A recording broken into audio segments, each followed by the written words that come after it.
time, I'm going to ask Ms. White that you call the roll, please. Hold on, I gotta. Yes, Madam Chairperson.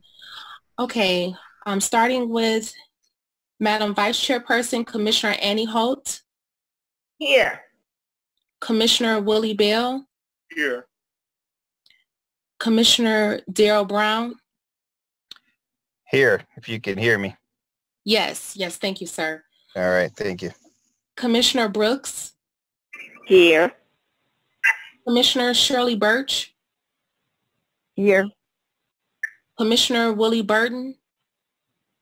Here. Commissioner William Davis.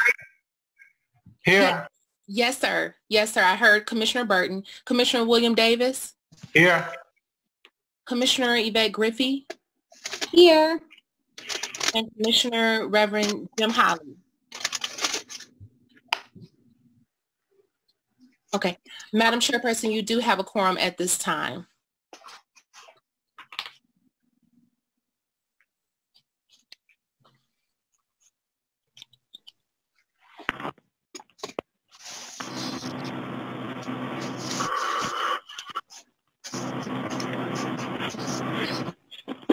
Madam Chairperson. Okay. Madam Vice Chairperson. Okay, I'm here. I'm looking for Approval of the agenda. well.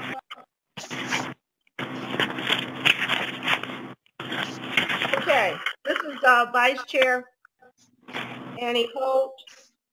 Is there a motion to approve the agenda? So moved. Second. That's Brown. Second, Reverend Holly. Oh, thank you. It has been moved in second. Are there questions? Those in favor? Aye. Aye. Those Aye. opposed? Any opposition? The motion stands approved. I'm trying to find Minutes. Had to regroup. Oh. Well, we've approved the agenda, Chairperson. Minutes. We need a motion for the minutes. So moved. Holly. Okay, it has been moved. Second. Bell. Thank you. A motion on the minutes has been moved. Second. Any questions?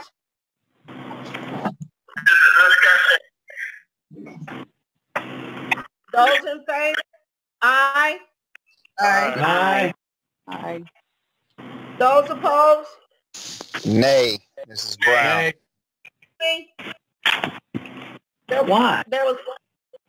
There was one nay. Correct? There was 3 nays.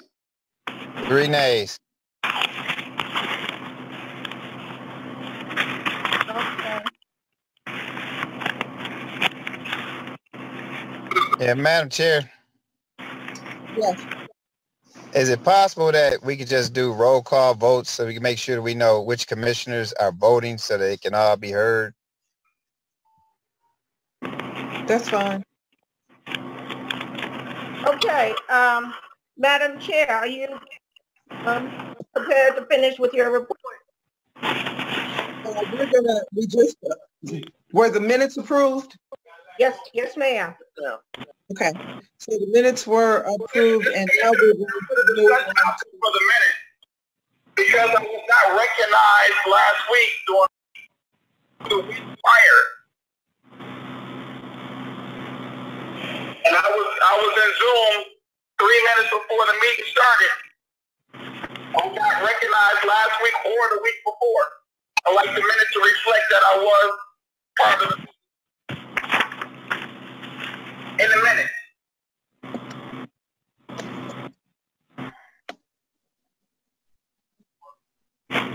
Madam Chair. Commissioner Bell. I think it'd be appropriate if you are not on the call and you can't contact, you must notify us by text or call to notify the board secretary or the chair that you are present, but you can't communicate, and we can perhaps rectify it. That's the only way we assured.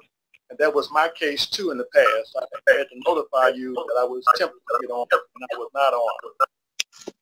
I think that the staff can go back and look and see who the participants were to verify if indeed someone was in fact on the line that we did not know they were on the line.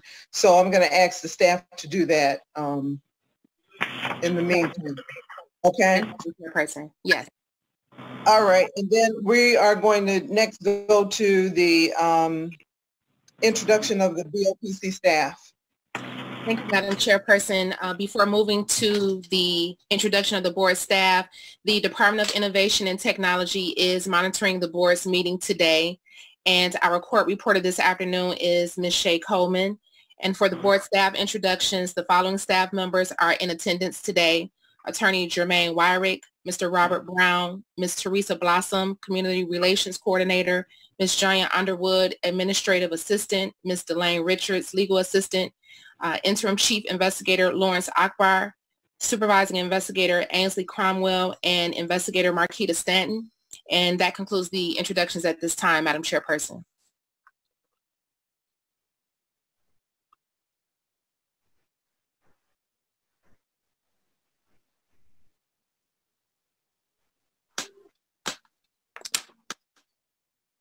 Madam Chairperson. Okay, thank you. I was muted. Yes. At this time, sitting in for the Chief of Police is Deputy Chief Elaine Bryant. Are you here, ma'am?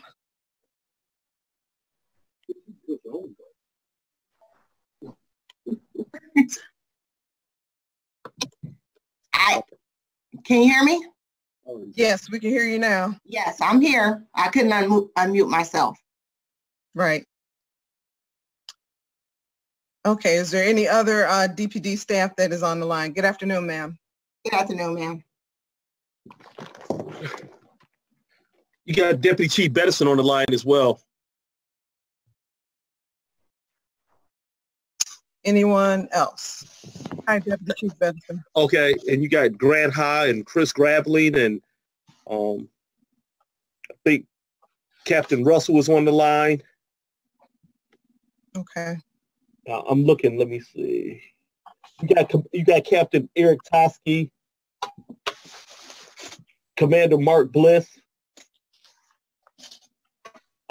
Captain Liddell.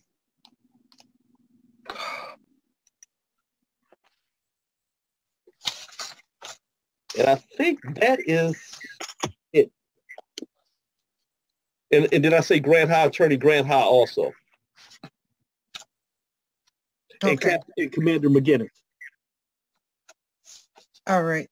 Thank you for that. If there are any elected officials or representatives at this time.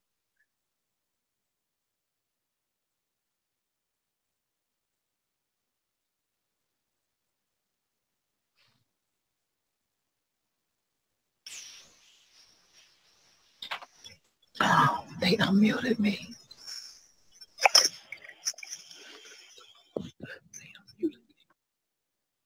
There's a Jerome Morphew. Hi. Hello. Yes. Kara Carter. Yes. Oh.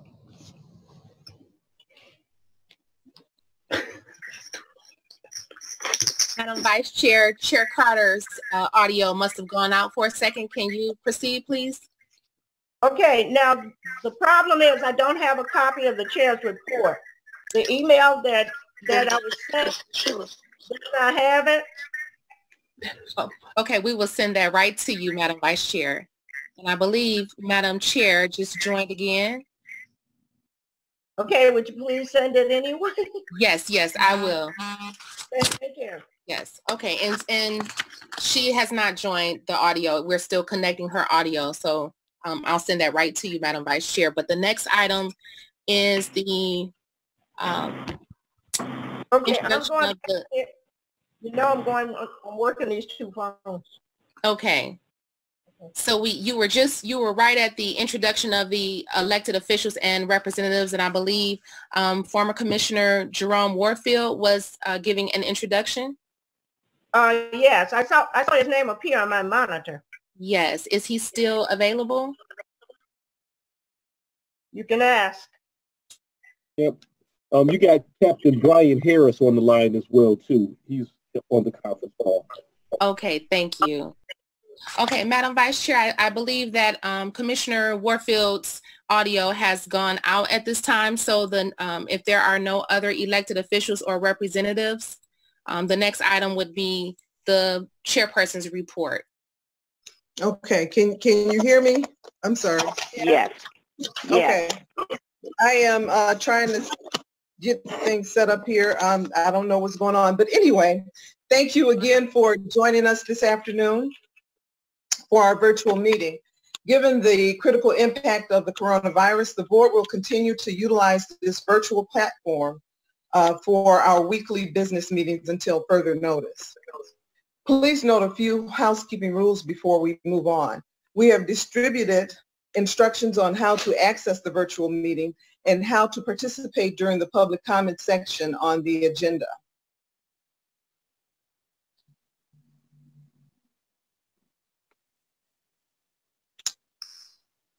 Okay. Upon joining the meeting, please note that you will join the meeting muted.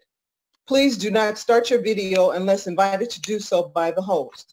Videos or images deemed inappropriate by the chair will result in your dismissal from the meeting. To make a public comment, please complete the Smartsheet form referenced on the board's agenda. Or you may raise your hand by clicking on participants in the attendee controls at the bottom of your computer screen. You will then see raised hand at the bottom of the participant list. Or you may dial *9 if you are participating by mobile device. You may use any of these options by 4 p.m. to be acknowledged for public comment. And finally, if you are experiencing technical difficulties, please dial in any of the call numbers listed on the agenda to attend the meeting. Again, thank you in advance for your patience. As a reminder, Commissioners, I would like to make a comment. If you would like to make a comment, please acknowledge the chair and wait till you acknowledge for your request. I acknowledge your request. The coronavirus impacts, we are living in a profound moment in history. Having been impacted by the silent, unseen threat is not a normal way of living. Yet, we have experienced similar circumstances with the 1919 influenza pandemic that spread worldwide, infecting a large percentage of the world's population. Similarly, in this moment, we are experiencing the strong effect that the coronavirus is having on our community and our world. However, out of every moment of crisis creates opportunities of reflection, restoration, and renewal. Reflection on the actions we have taken in the past and whether they serve to produce positive, worthwhile outcomes.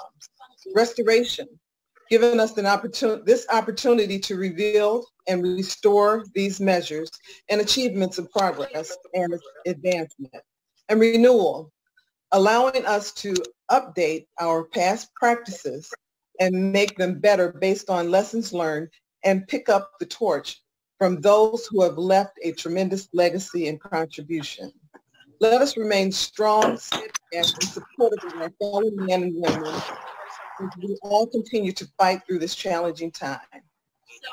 We all have a commonality with one another. Somebody's not on mute. sorry.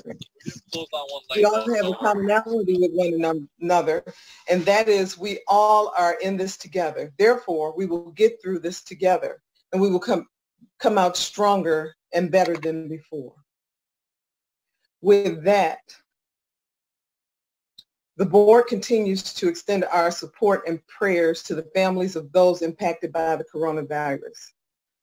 Most recently, we learned about the passing of Mr. Tom Wilson, a community leader who regularly attended the BOPC meetings through the years and voiced his support of facial recognition and surveillance.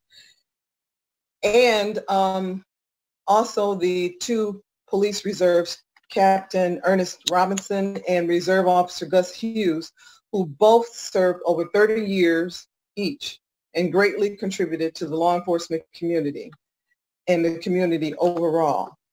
And let us not forget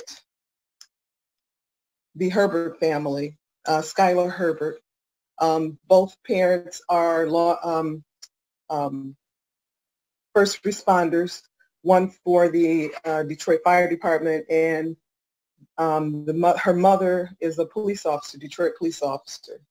So let's continue to keep those families in our thoughts and prayers and continue to be prayerful and supportive of each other. Moving on to the remainder of my report, we are glad to welcome Chief Craig back to work, and we are glad for his full speedy recovery.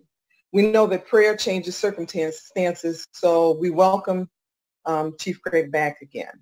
Also, we would like to commend Assistant Chief James White and the DPD executive team for their leadership and dedication during this critical time, as well as the department and all first responders who work tirelessly on the front lines every day.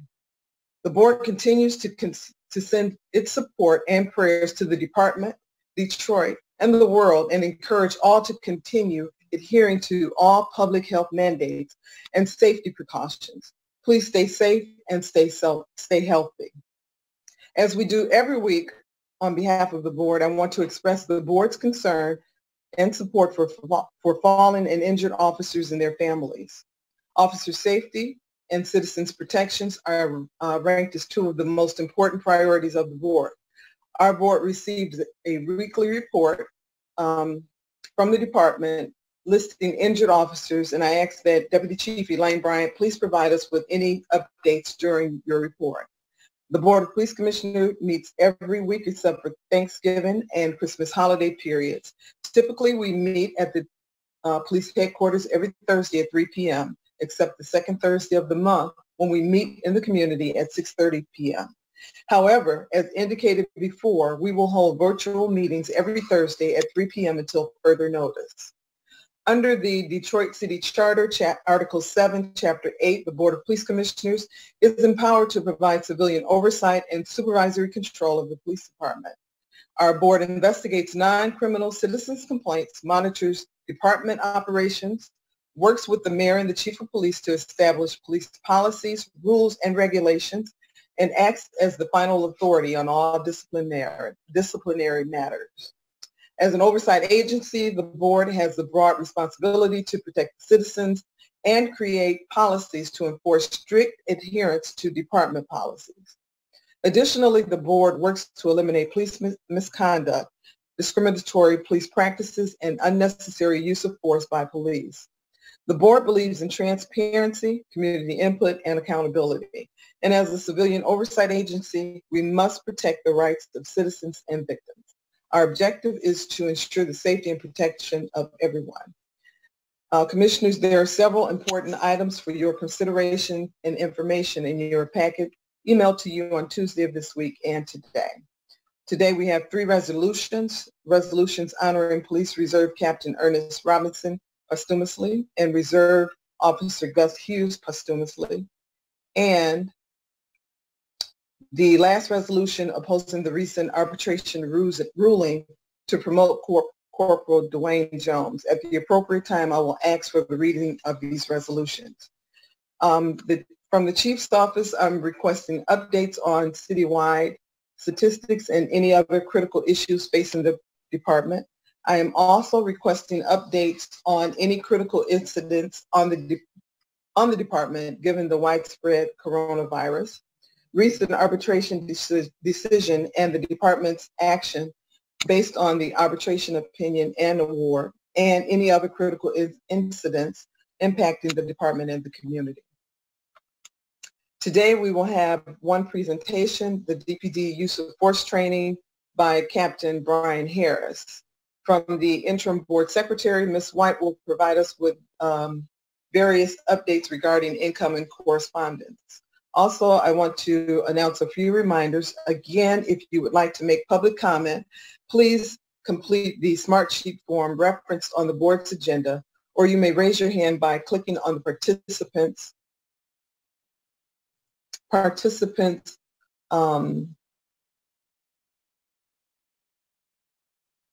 raise your hand by participants list, I'm sorry, or you may dial *9 if you are participating by a mobile device. You may utilize any of these options by 4 p.m. to be acknowledged for public comment. Please also note video or video images deemed inappropriate by the chair will result in your dismissal from the meeting. During the public comment section of the agenda, each speaker will have 2 minutes to speak. Mr. Brown will acknowledge each speaker. We ask that you remain respectful and professional. Please note the board continues to accept citizens' feedback by telephone, email, fax, and mailing, and will respond accordingly. The telephone numbers to the board's office is 313-596-1830. Again, that's 313-596-1830. And the Office of the Chief Investigator is 313-596-2499. Again, that's 313-596-2499. Should you like to file a citizen's complaint regarding alleged police misconduct. At this time, please silence your cell phones or other electronic devices and other background sounds to prevent interrupting the meeting. Finally, in the spirit of effective communication, please treat each other respectfully and professionally. Commissioners, please be reminded not to speak until you are recognized by the chair and address your comments to issues that are relevant to the agenda. My objective is to run an orderly virtual meeting and conclude in a reasonable period of time. Thank you. At this time, we will go to the resolution.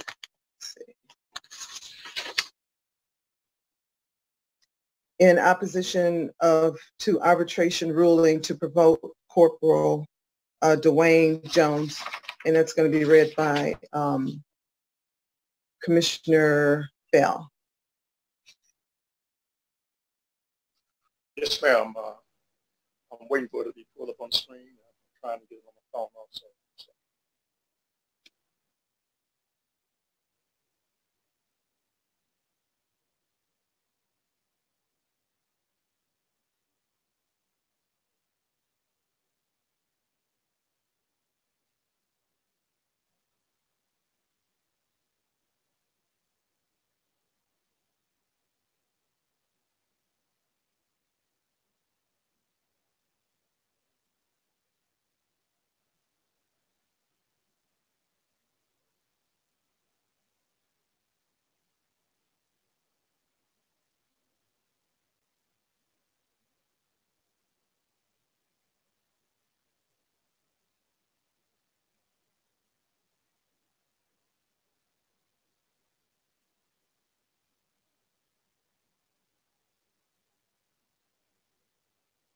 Is it coming up? Yes, we are pulling that document, Commissioner Bell. Thank you for your patience. No problem. I thought it was already on the phone, but I guess not.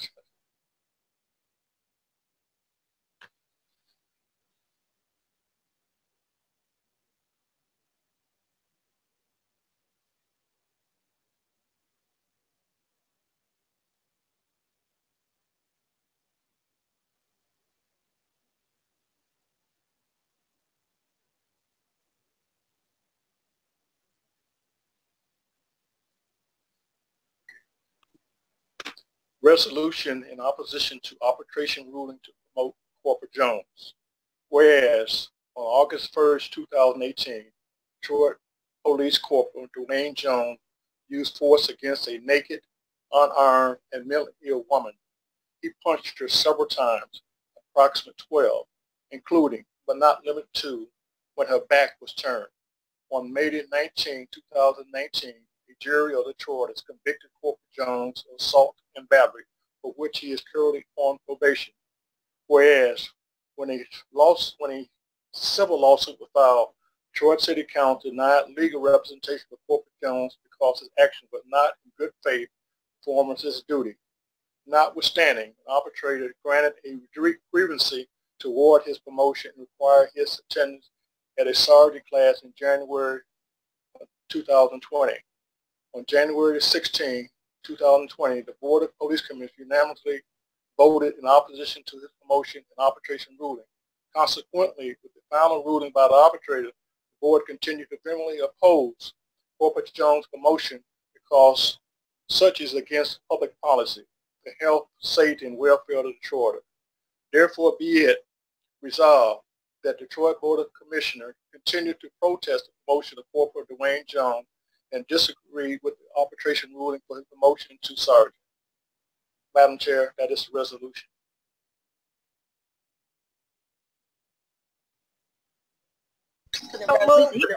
On there. Damn, I wish I could.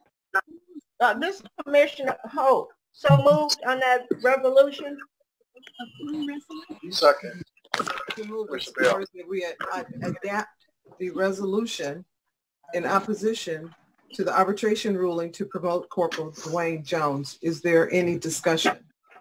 Are they still fumbling around? I think you're unmuted. Those in favor? Everyone is unmuted.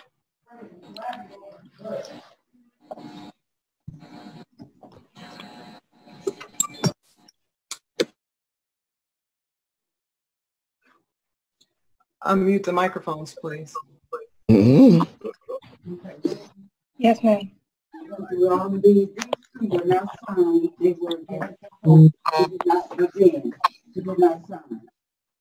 Oh, Melanie, can you do a roll call on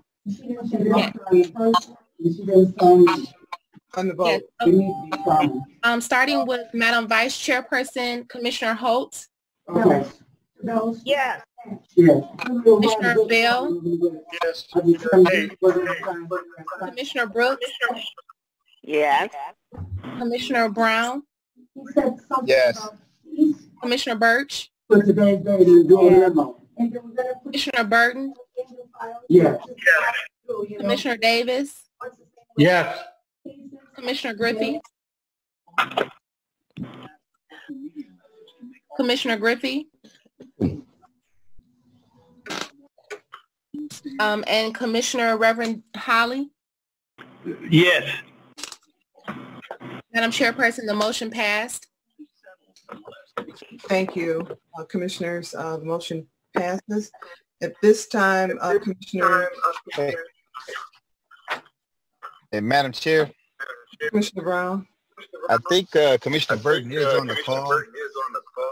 I heard him say yes. That wasn't him. Yes, Madam Chairperson, we did record Commissioner Burton's yes vote.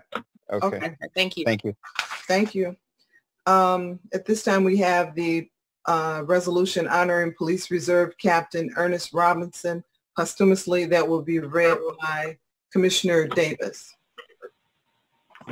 Resolution honoring Police Reserve Captain Ernest Sherman Robinson posthumously. Whereas Ernest Robinson, known as Rocky, was born on May 31st, 1942 in Toledo, Ohio. He grew up in Romulus, Michigan, and was a graduate of Romulus High School.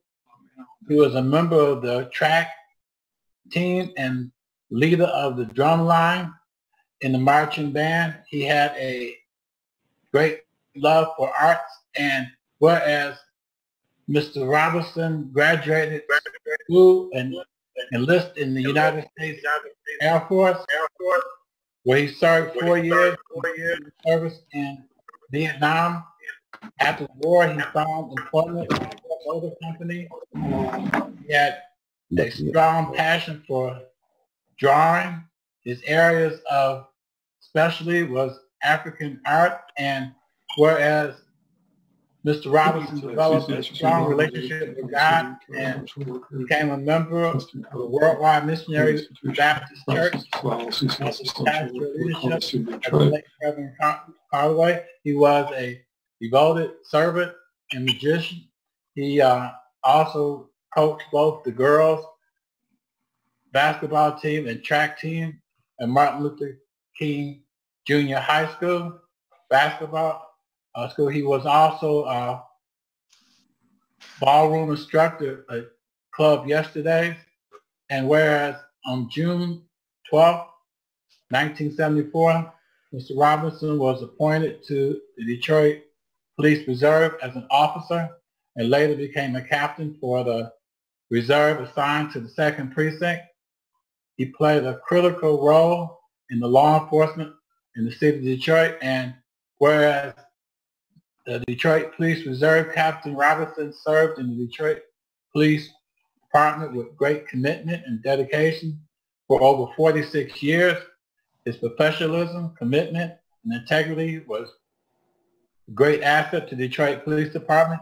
He was highly respected as a consummate professional.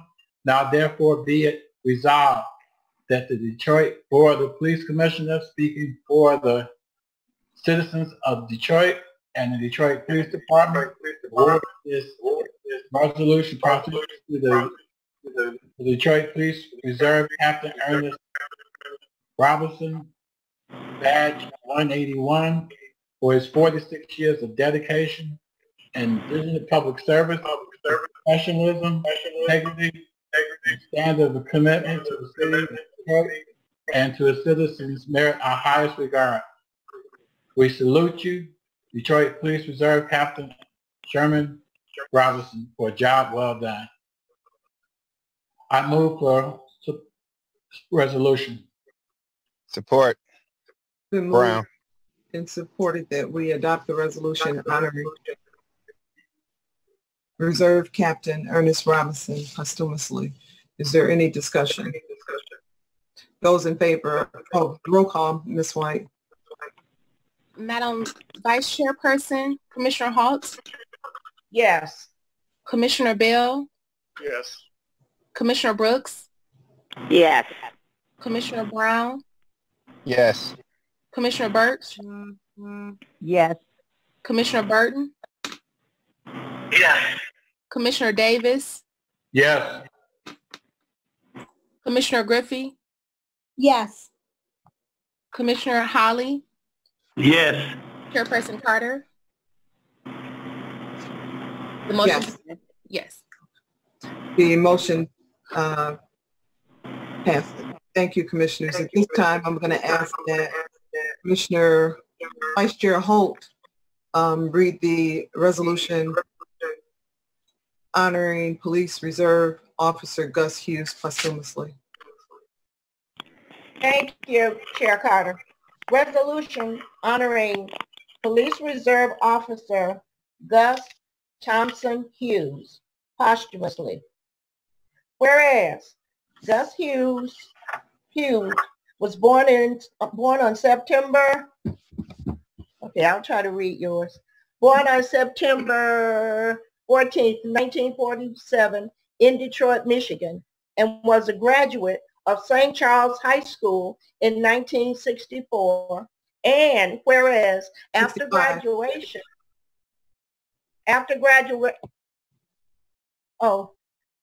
St. Charles High School in 1965, and whereas after graduation, Mr. Hughes began working at Chrysler Corporation later in 1965. Later in 1965, he was drafted into the United States Army, served in the Vietnam War.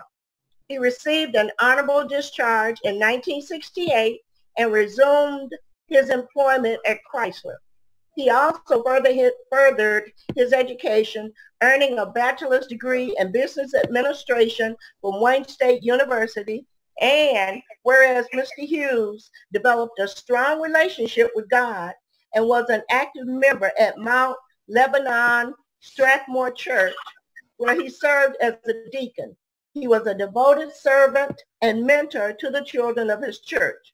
Mr. Hughes loved God, his family, friends, sports, and cheesecake. With his love for sports, he became a referee for basketball, track, and football. And whereas on March 1st, 1983, Mr. Hughes was appointed to the Detroit Police Reserve as an officer and assigned to the 7th Precinct. He played a critical role in law enforcement in the city of Detroit. And whereas Detroit Police Reserve Officer Hughes served the Detroit Police Department with great commitment and dedication for over 37 years. His professionalism, commitment, and integrity were great assets to the Detroit Police Department. He was highly respected as a consummate professional. Now, therefore, be it resolved that the Detroit Board of Police Commissioners, speaking for the citizens of Detroit and the Detroit Police Department, awards this resolution posthumously to Detroit Police Reserve Officer Gus Thompson Hughes, badge 48, for his 37 years of dedicated and diligent public service. His professionalism, integrity, and standard of commitment to the city of Detroit and its citizens merit our highest regards. We salute you, Detroit Police Reserve Officer Gus Thompson Hughes, for a job well done. Madam Chair, I move that we approve this resolution for Reserve Officer.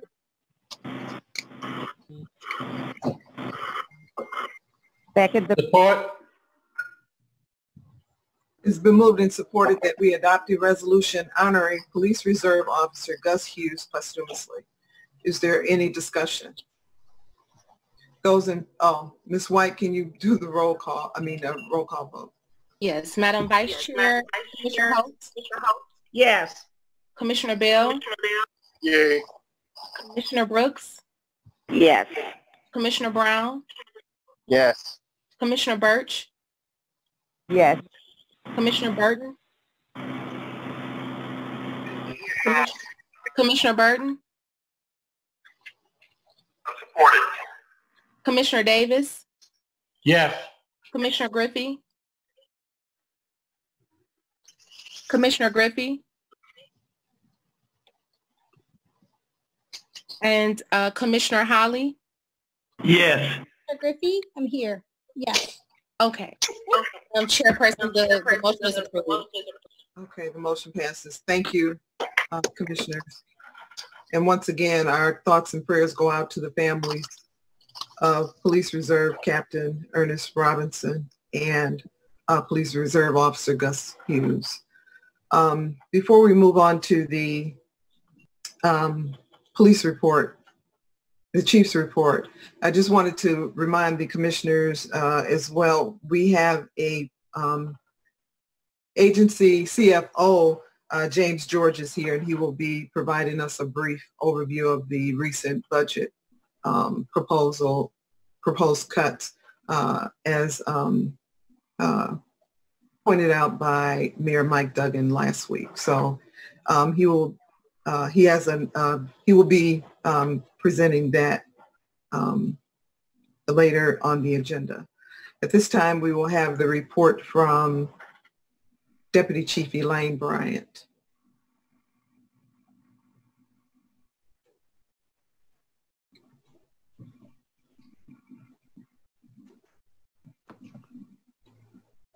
Good afternoon, Madam Chair. Good afternoon, ma'am. I'll start with crime. So we are down in a property crime by 7%, which include burglaries, larcenies, motor vehicle thefts. We're up in Part 1 crimes by 4%, which includes homicides, sexual assaults, aggravated assaults, non-fatal shootings, robberies, and carjackings.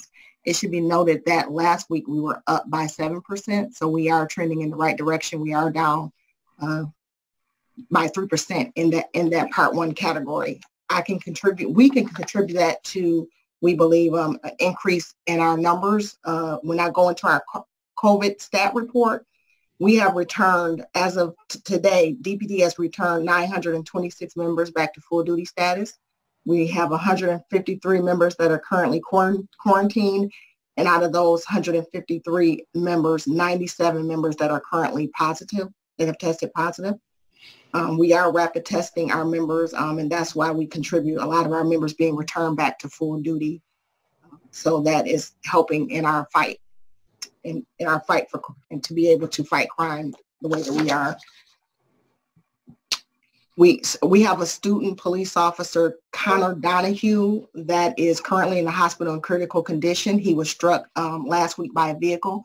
He, off of I-96 in Davidson, he exited his vehicle in an attempt to rescue a canine, and he was struck by a vehicle. So he is in critical condition in the hospital. We ask that you keep him in your prayers.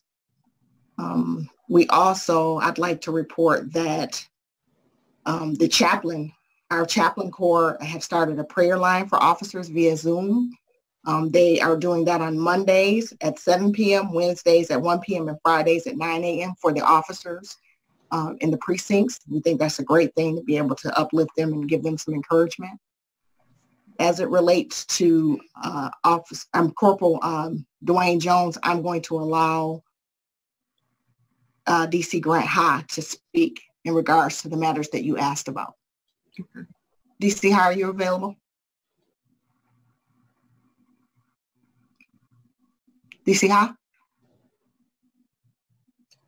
Might take him a minute to, okay. Yeah, there he is. Yeah, in regards to Corporal Jones, he has been promoted to a sergeant. The arbitration award stands as to his criminal matters. That is currently being dealt with at the Court of Appeals. I'm sorry, at the Circuit Court in an appellate matter. So there is nothing new in regards to that. And then in regards to his civil litigation, the indemnification and representation matter is to be arbitrated. And then in regards to his civil lawsuit, it's current and open and active. Okay. Thank you, sir. Deputy Chief, is there anything else? No, I have nothing at this time. Okay. Commissioners, do you have questions?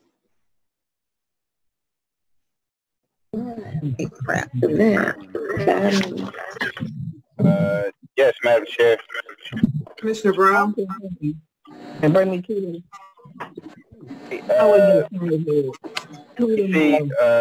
just a great job for all the officers that's out there that's doing what they need to do, and I'm glad that we got a lot of them back to work. A couple of the things I was concerned with, because I was out Tuesday, myself and Commissioner Davis, we were feeding the troops at number 6 and number 8, and I believe Thursday or Friday I was out for a ride-along.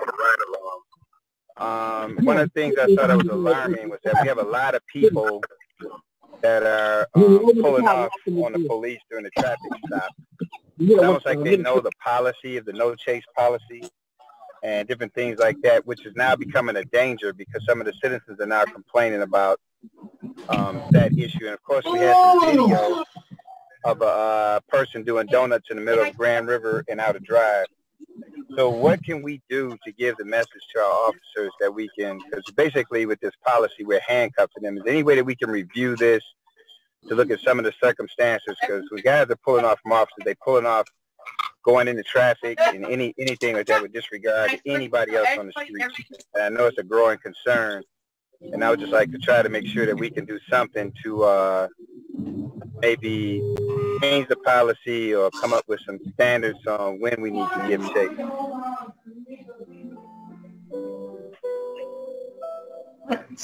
So is that a question directed towards the Detroit Police Department? Yes. Okay.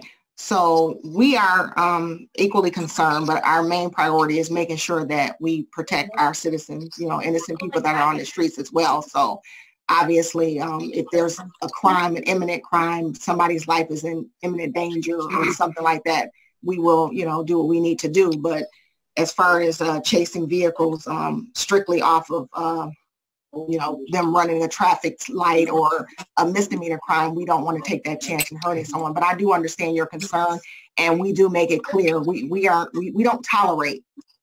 We're not just allowing people to run away from us and thinking that it's okay. So we do what we can within the boundaries that we are given, but we are also very concerned about the safety of our citizens as well. So we have to weigh those consequences.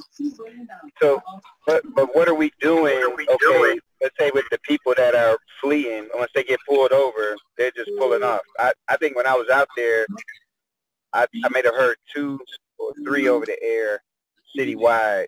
So, I mean, are we going back to try to confiscate these vehicles, to hold these people accountable when we can find out where they are? As it relates to, specifically with our drag racing or when we see things of that nature, we do have helicopters, or we have air support that are able to give us information in regards to those people. So we are tracking those down in the instances where we can.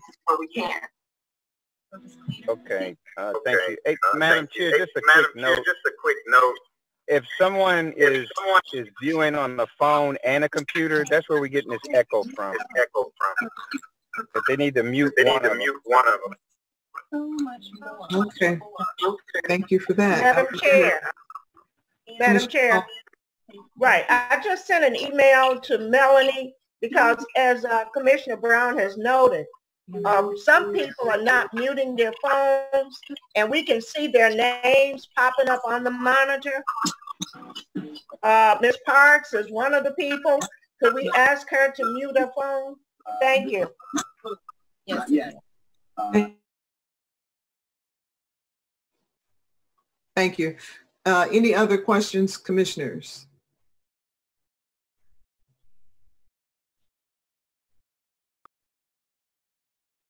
I'm going to give it a second because all of the commissioners' microphones are muted and the staff is unmuting at this time.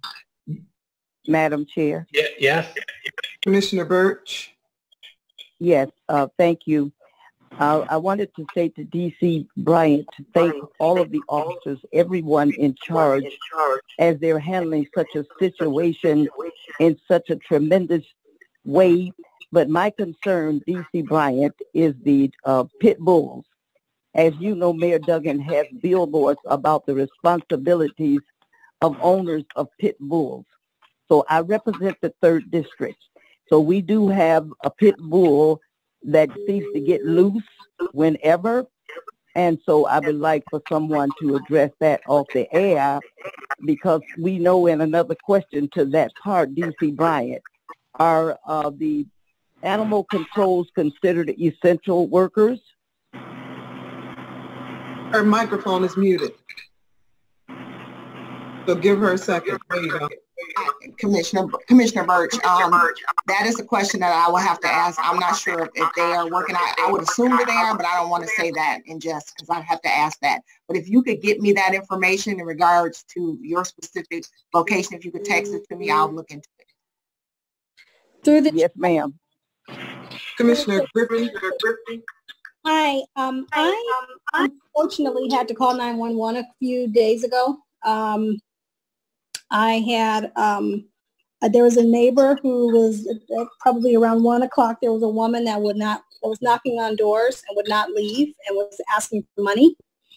And I woke up at probably around between 12 and 1 o'clock, and the neighbor was trying to get help. They were just kind of accosted by this lady that was walking around this rock. She just wouldn't leave their porch and was ringing the doorbell, and she was very loud, which is how I heard it.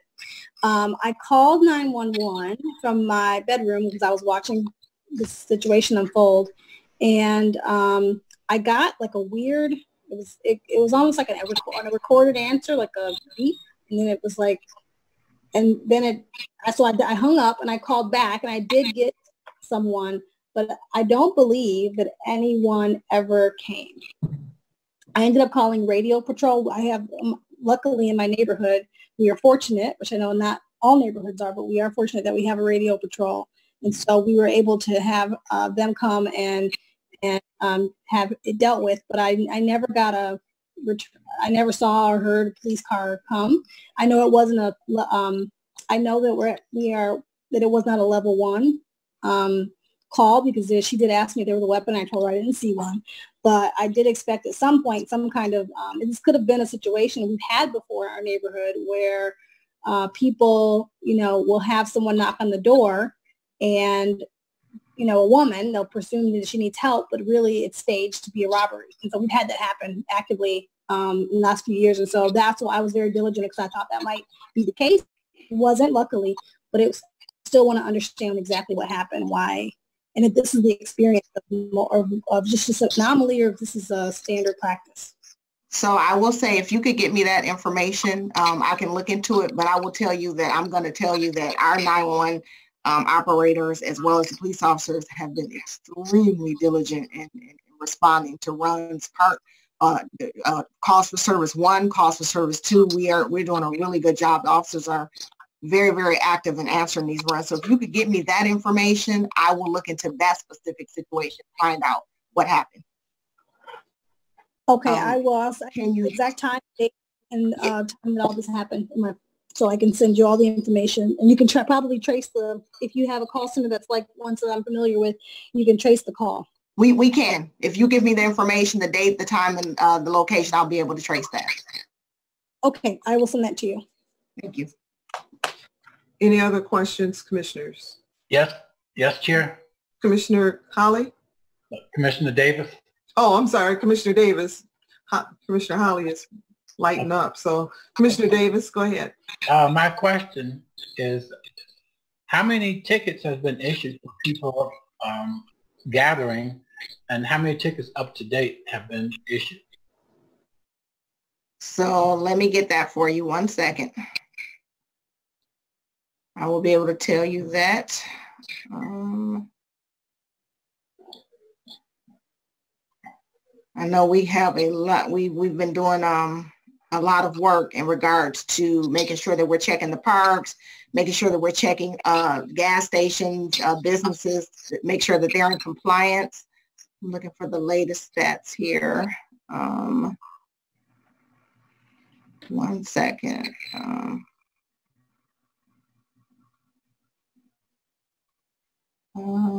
Sorry, I should have had that readily available.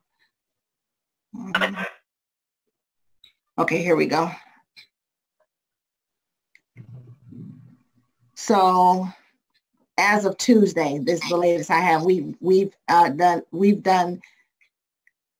15,751 spot checks, issued 2,161 warnings, and issued 1,226 citations in regards to the governor's executive order. Also, do you know if any other municipalities are doing that, issuing tickets? I can't answer that specifically in regards to other municipalities. I just know that we are definitely trying to make sure that we are making that our businesses are compliant, the ones that are allowed to stay open. If we are running across businesses that are non-essential, we are making sure that we take care of that, and they are closing or doing the compliance that they need to in order to stay open. So to that, we've had 37 businesses that we've had to close down. Thank you. Thank you. Any other questions, Commissioner? Yes, Madam Chair. Sorry. Commissioner Madam Burton. Chair. I have a couple of questions. One is for the deputy chief pertaining to Corporal Officer Dewayne Jones. The question that I have here today is what type of discipline actions does the department take on Corporal Officer Dewayne Jones during this whole incident with the lady in the receiving hospital? What disciplinary actions have been received? Is it true that we know that he was convicted, but Is he also on administrative probation, and what disciplinary actions have the department taken part of his discipline? So in regards to Corporal Jones' criminal case, he has an appeal that is pending and within the court systems. And in regards to the department, his disciplinary hearing has been placed on hold, waiting on the decision from his appeal. That's what I can tell you at this point.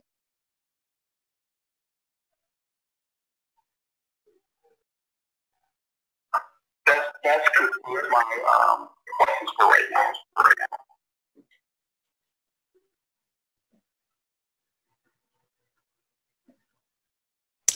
Through the chair.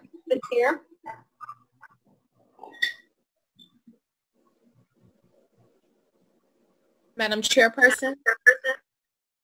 Okay, Madam Vice Chairperson. Okay, I have a question.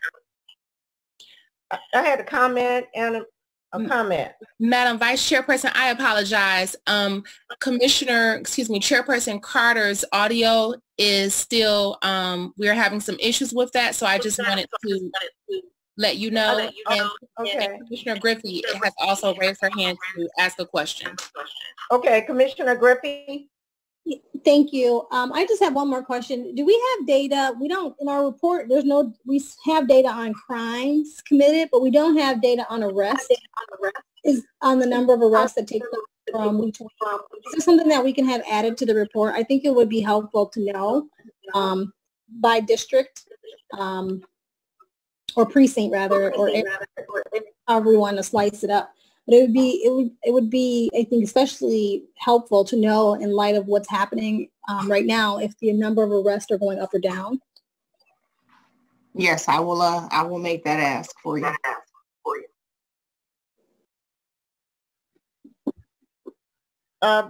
Is Commissioner Hawley, do you have a question?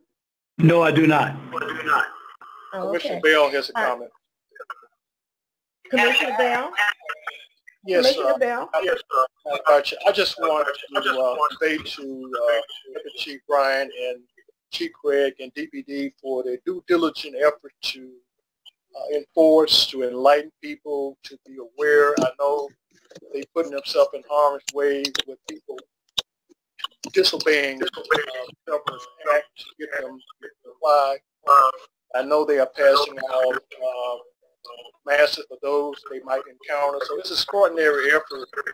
When you look at the death rate, it's quite high in Detroit. We still in the hot spot. We have lost some good people in the city of Detroit.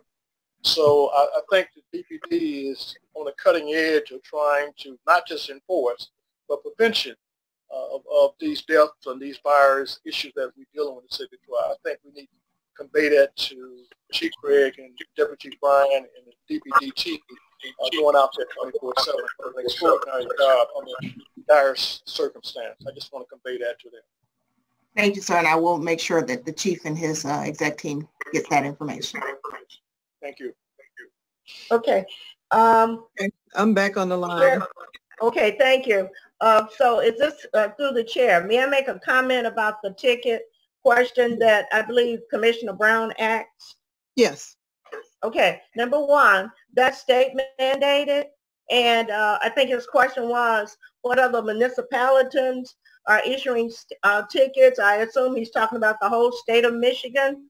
And I don't know if it's relevant, but I believe our staff people would be able to pull up that data. I know in the city of Birmingham, Alabama, they are issuing tickets. So another thing, about 2-3 weeks ago, Commander Hassel was on the D1 COVID conference call, and he made specific reference to 1,300 warnings and I believe 500 tickets.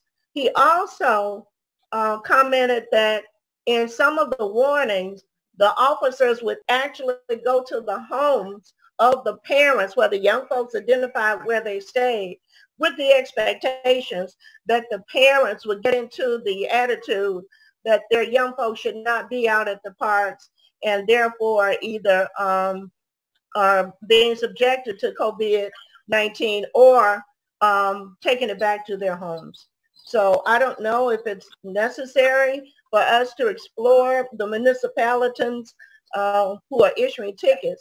But again, that's a mandate from the state, from the governor or the attorney general.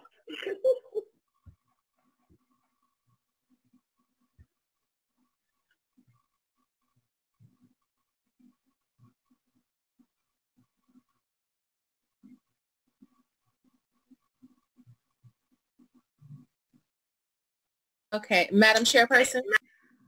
Yes. Okay, I think Madam Vice Chair was finished with her comment. Oh, thank you. Right. Thank you. Any other questions, commissioners? Thank you, Deputy Chief Bryant. At this time, we're going to move on to the presentation from Captain Harris, I believe it is.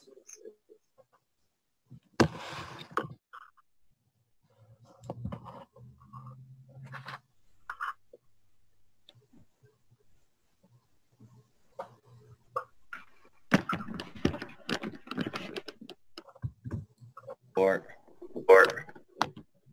Can you hear me? We can hear you now. Okay. Good afternoon, Madam Chair, and to the Honorable Board. Good afternoon. I'm here to present the department's use of force training and policies as it relates to use of force. I'd like to start my presentation. I believe you all have a copy of the PowerPoint presentation. Yes, we do. Okay. So let's start with the beginning. The selection of a reasonable force option under pressure is one of the most difficult aspects of a law enforcement officer's job. Detroit Police Department policies and law recognize officers are expected to make split-second decisions in rapidly evolving circumstances. The amount of time available to evaluate and respond to situations may impact on an officer's decision. Officers are trained that even at the lowest level, the use of force is a serious responsibility that will be thoroughly investigated by the department. The Michigan Commission on Law Enforcement Standards developed the Michigan Law Enforcement Officer Subject Control Continuum as a general guideline to using of force in confrontations or arrest situations. But the most desirable method of effecting arrest is where a subject complies with the simple directions given by an officer. The continuum is a graphic description of the escalation and de-escalation of force used by officers in response to an active actions taken by a subject. So as we look at the first slide, the force continuum is described in detail. And if you look at the second page, the second slide is actually a force continuum, and we can discuss the force continuum. As you look at the top of it, is a sliding scale, and it has the subject actions on top and the officer's response on the bottom. And I will define the terms as we see them. Under the subject actions, you see there is inactive resistance, passive resistance, active resistance, active aggression, and deadly force. So we're going to deal with the subject actions first, and on the totalities of the circumstances, as you look at the middle of the graphic, and it shows the de-escalation on one end of the scale and escalation on the other end. So it's a sliding scale of response to a subject actions. And so as we look at inactive resistance, it includes the psychological intimidation, nonverbal clues indicating the subject attitude, appearance, and physical readiness, and verbal noncompliance, the subject response or unwillingness to comply with directions that an officer gives. We look at the passive resistance, and that's physical actions that do not directly prevent the member or prevent the officers from attempting to control. You have the active resistance. means the subject is making physical evasive movements to defeat an officer attempts at control, including bracing, tensing, pulling away, or pushing. And you have active aggression. Physical acts that are hostile, injurious, or destructive. And then at the end, at the top of the escalation, you have deadly force. Physical acts of aggressions directed towards an officer or another that are likely to cause serious bodily injury or death. And as we look at the bottom, the officer responds as the potential of injury goes up, the officer's response will go up as well. And also, as when the subject comply or decreases, the officer decreases the level and uses of force to control the subject. So we're going to look at the first portion of officer responses, the officer presence or verbal direction. Just the authority of an officer in uniform or displaying their badge identification, and them, the officer, communicating directly towards and controlling the actions of a subject. This may include directing, ordering, or giving commands to the subject to comply. Compliance controls are physical techniques employed by an officer to control a subject. That could be escorting or joint locks. As we look at the physical controls, those are, excuse me one second.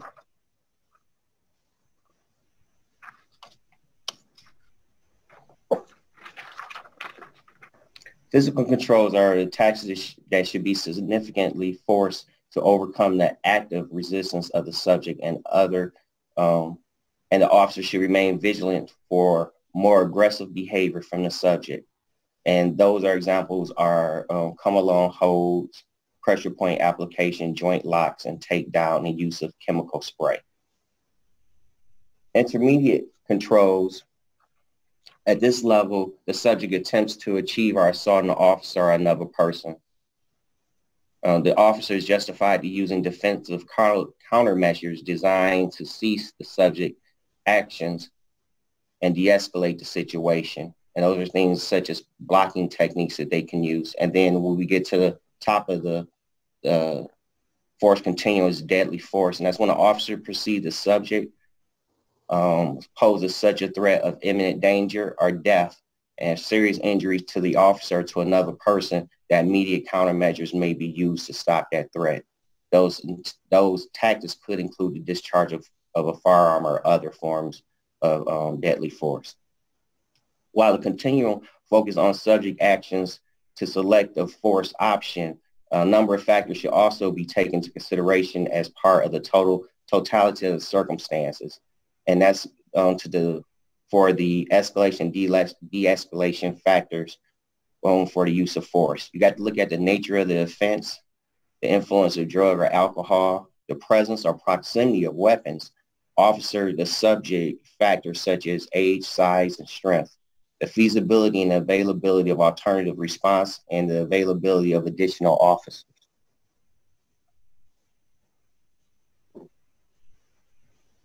Can we go to the next slide, please?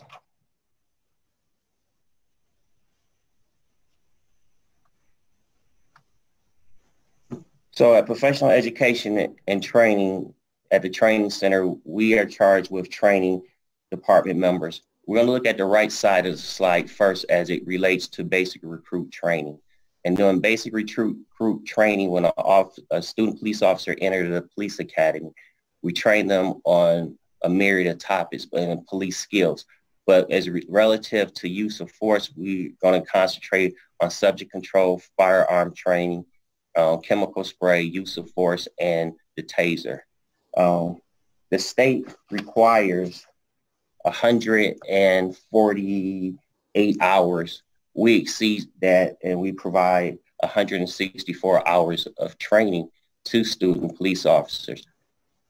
The training for a member doesn't end there. There's annual training that that members are required to attend, and that is given an extra 23 hours of training a year. So at the front end, when they're new to the department and new to law enforcement, they are trained up in the skills of use of force and the department policies that cover use of force. And as we continue our career, we continue to receive training every year in the aspects of use of force investigations, firearms training, and the recertification for uses of our taser. So we go above and beyond the state minimum mandate for our training for Detroit police officers. Can we go to the next slide, please? And the directives that govern the use of force for the Detroit Police Department are listed here. So you have the use of force and detainee injury reporting and investigation, because all reports of uses of force are thoroughly investigated, as well as allegations of uses of force are thoroughly investigated within the department. And under those, we have guiding directives as it relates to arrest, canine deployment, firearms training, chemical spray, and we have a training directive awaiting approval to go into policy for the uses of our taser. We go to the next slide, please.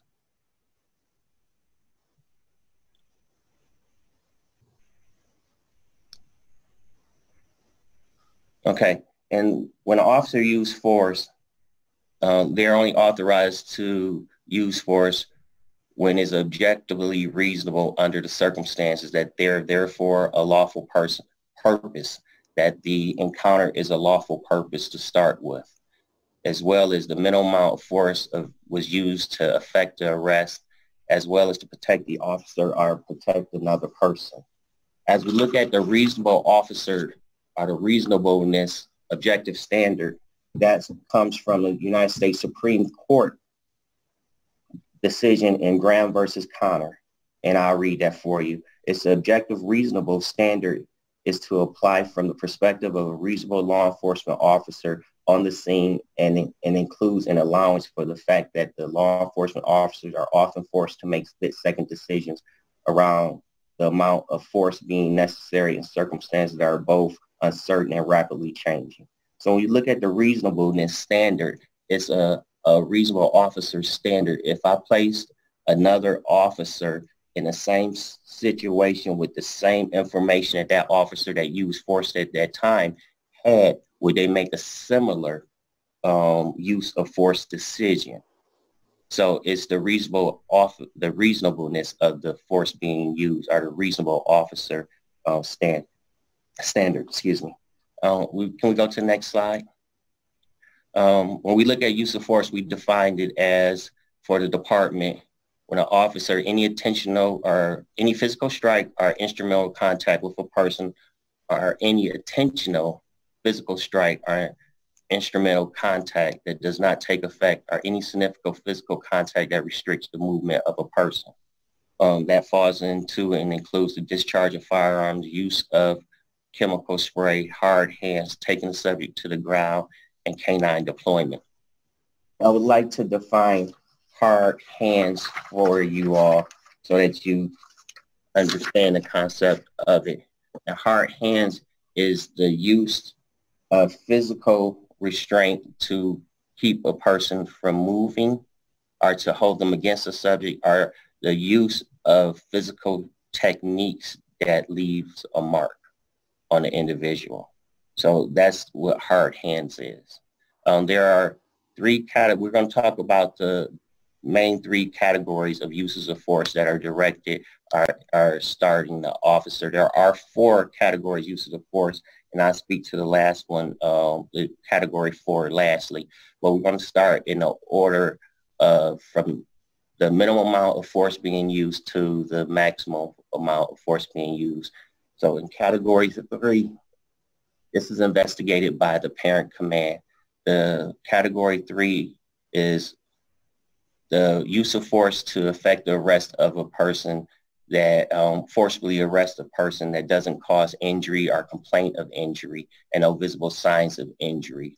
And that could be, forcible handcuffing, or taking a person to the ground, or restricting the person's movement and to effect the arrest. And it doesn't include strikes of a PR-24, but do apply to utilizing the PR-24 as a compliance tool for handcuffing, for forcible handcuffing, and the deployment of chemical spray. Category 2 is also investigated by the parent command. It's our most common use of force, and that is the use of controls and strikes, compliance controls, the use of intermediate weapons that causes injury that doesn't rise to the level of a category 1.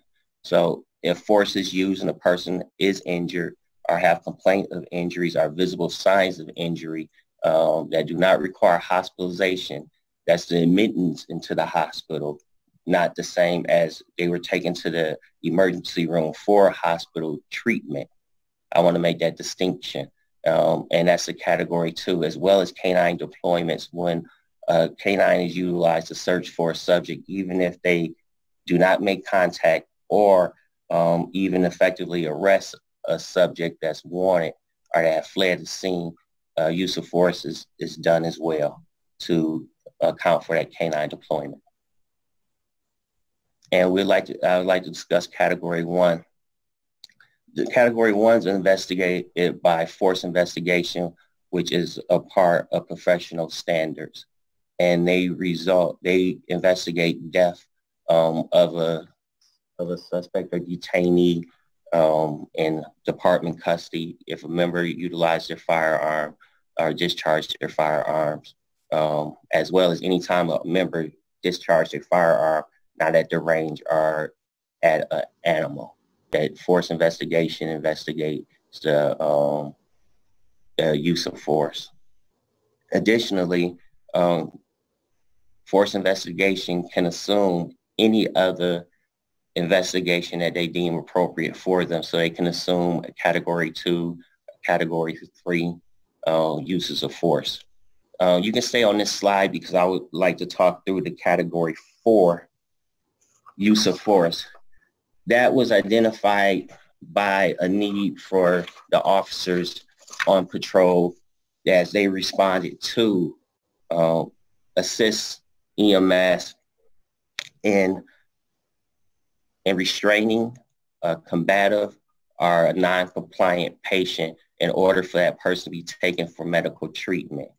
And that use of force to ensure it was documented was created a category 4.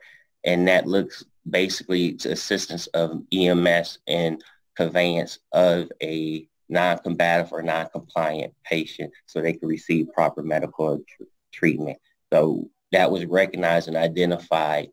So the category 4 was brought online to capture that and to ensure that we were documenting members' uses of force accordingly. We can go to the next slide, please. Okay. As I conclude my presentation, use of force in the curriculum, the force continuum is a sliding scale. I'm sorry, I got a lot of feedback. It's a sliding scale where an officer determination to use force is looked at and actually we train to the standard of MCOs in utilizing force. Thank you, Captain Harris. Commissioners, do you have any questions? Madam Chair. Commissioner Birch. Yes, ma'am. Am I unmuted this time? Yes, ma'am. I tried to get on before, so am I unmuted? We can hear you. Can you hear me? Oh, okay. I wanted to thank you, Captain Harris, right? That's correct, ma'am. Yes, I just wanted to say to you regarding when police go to a certain scene in their training, are they taught the tone of how they're speaking to people? I know you're going to say it depends on the situation, but are they taught the tone of their voice when they're speaking to someone, if it's not a violent situation? And then I wanted to say when, for instance, if a lot of officers come to one scene, that draws attention from motorists driving by, neighbors coming out. So really, sometimes they may not can concentrate on the real issue because all these people are gathering. So are they trained like to tell people back up? And do they have the authority to tell a person like next door to it, and they're on their porch and they're talking, and then they say to them, you need to be quiet if they say something like that? And so I want to say, as a commissioner, when we were speaking to the recruiters, asking them questions, I asked them, are you intimidated, say when they go out on the job, new recruits are put with a senior officer, right? So are they intimidated sometime by the practice of that senior officer that may have forgotten how to treat people? I'm just saying might have forgotten. So hear what I'm saying. I'm not being negative.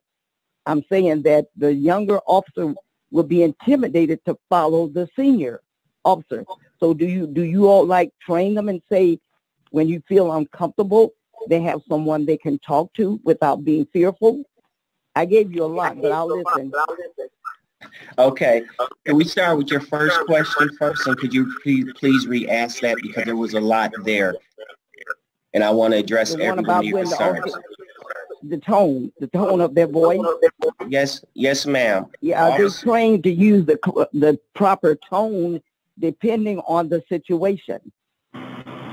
Through the chair, yes, ma'am. Officers are taught to recognize their voice inflection and the correct uses of tone as they address citizens, and that the tone that is used should be appropriate with the incident that they are investigating.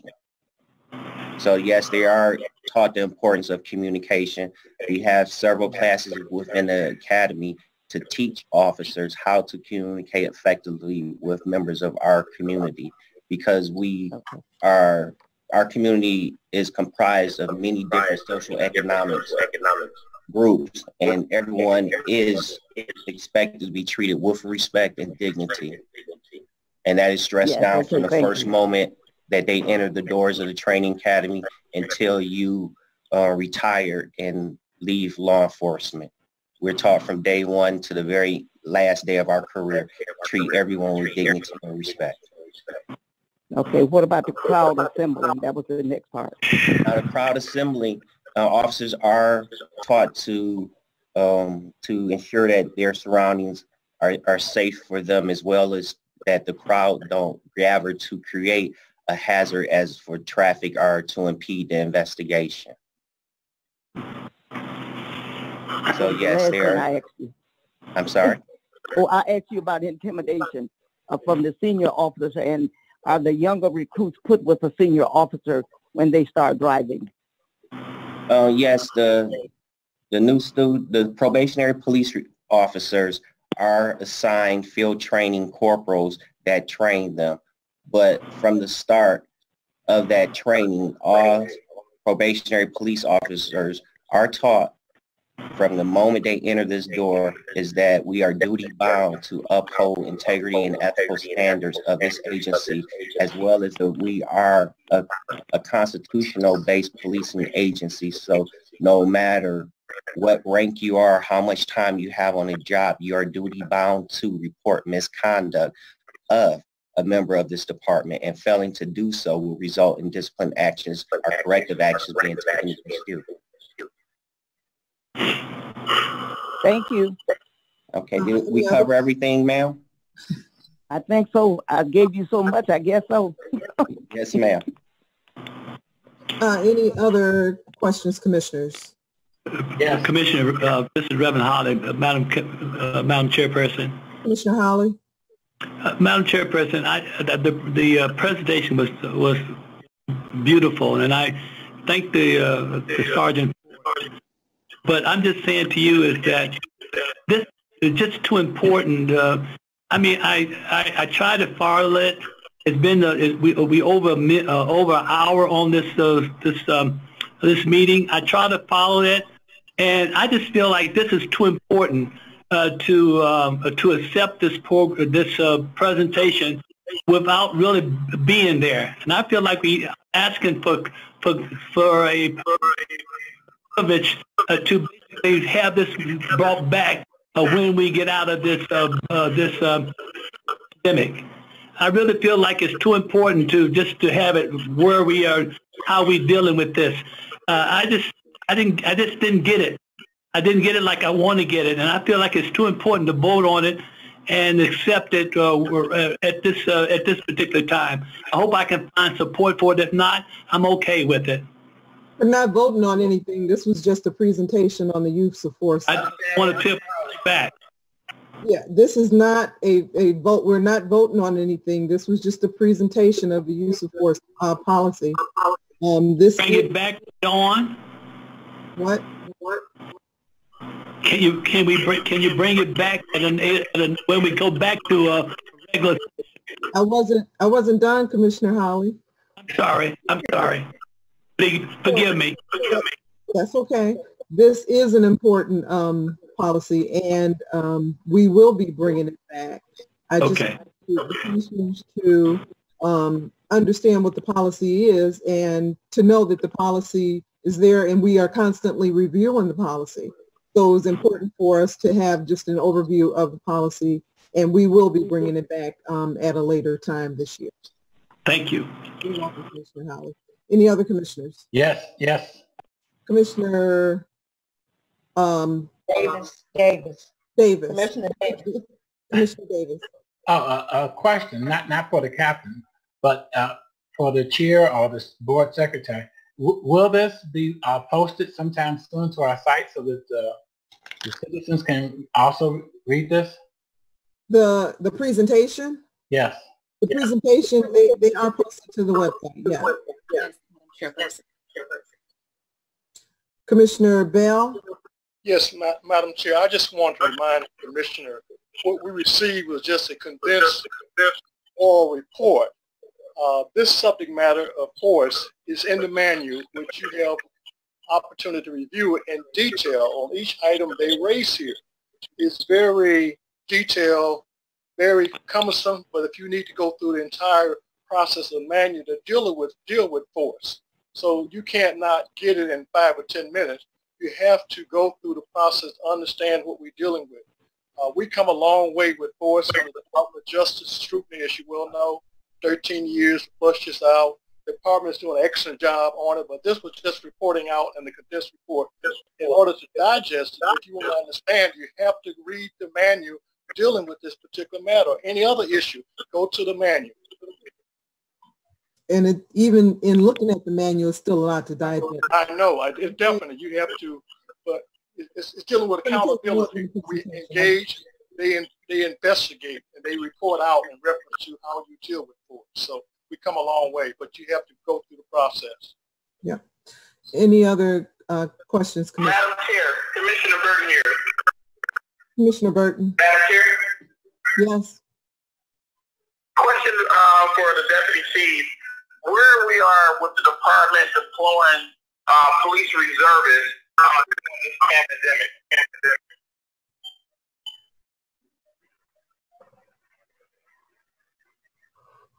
Could you hear me? We have to unmute her microphone, so we're gonna have to wait a second so she can get to the microphone. Commissioners should not have their microphones muted, Madam Chair. Okay. I'm here through the chair. Commissioner's microphone. Question for the deputy.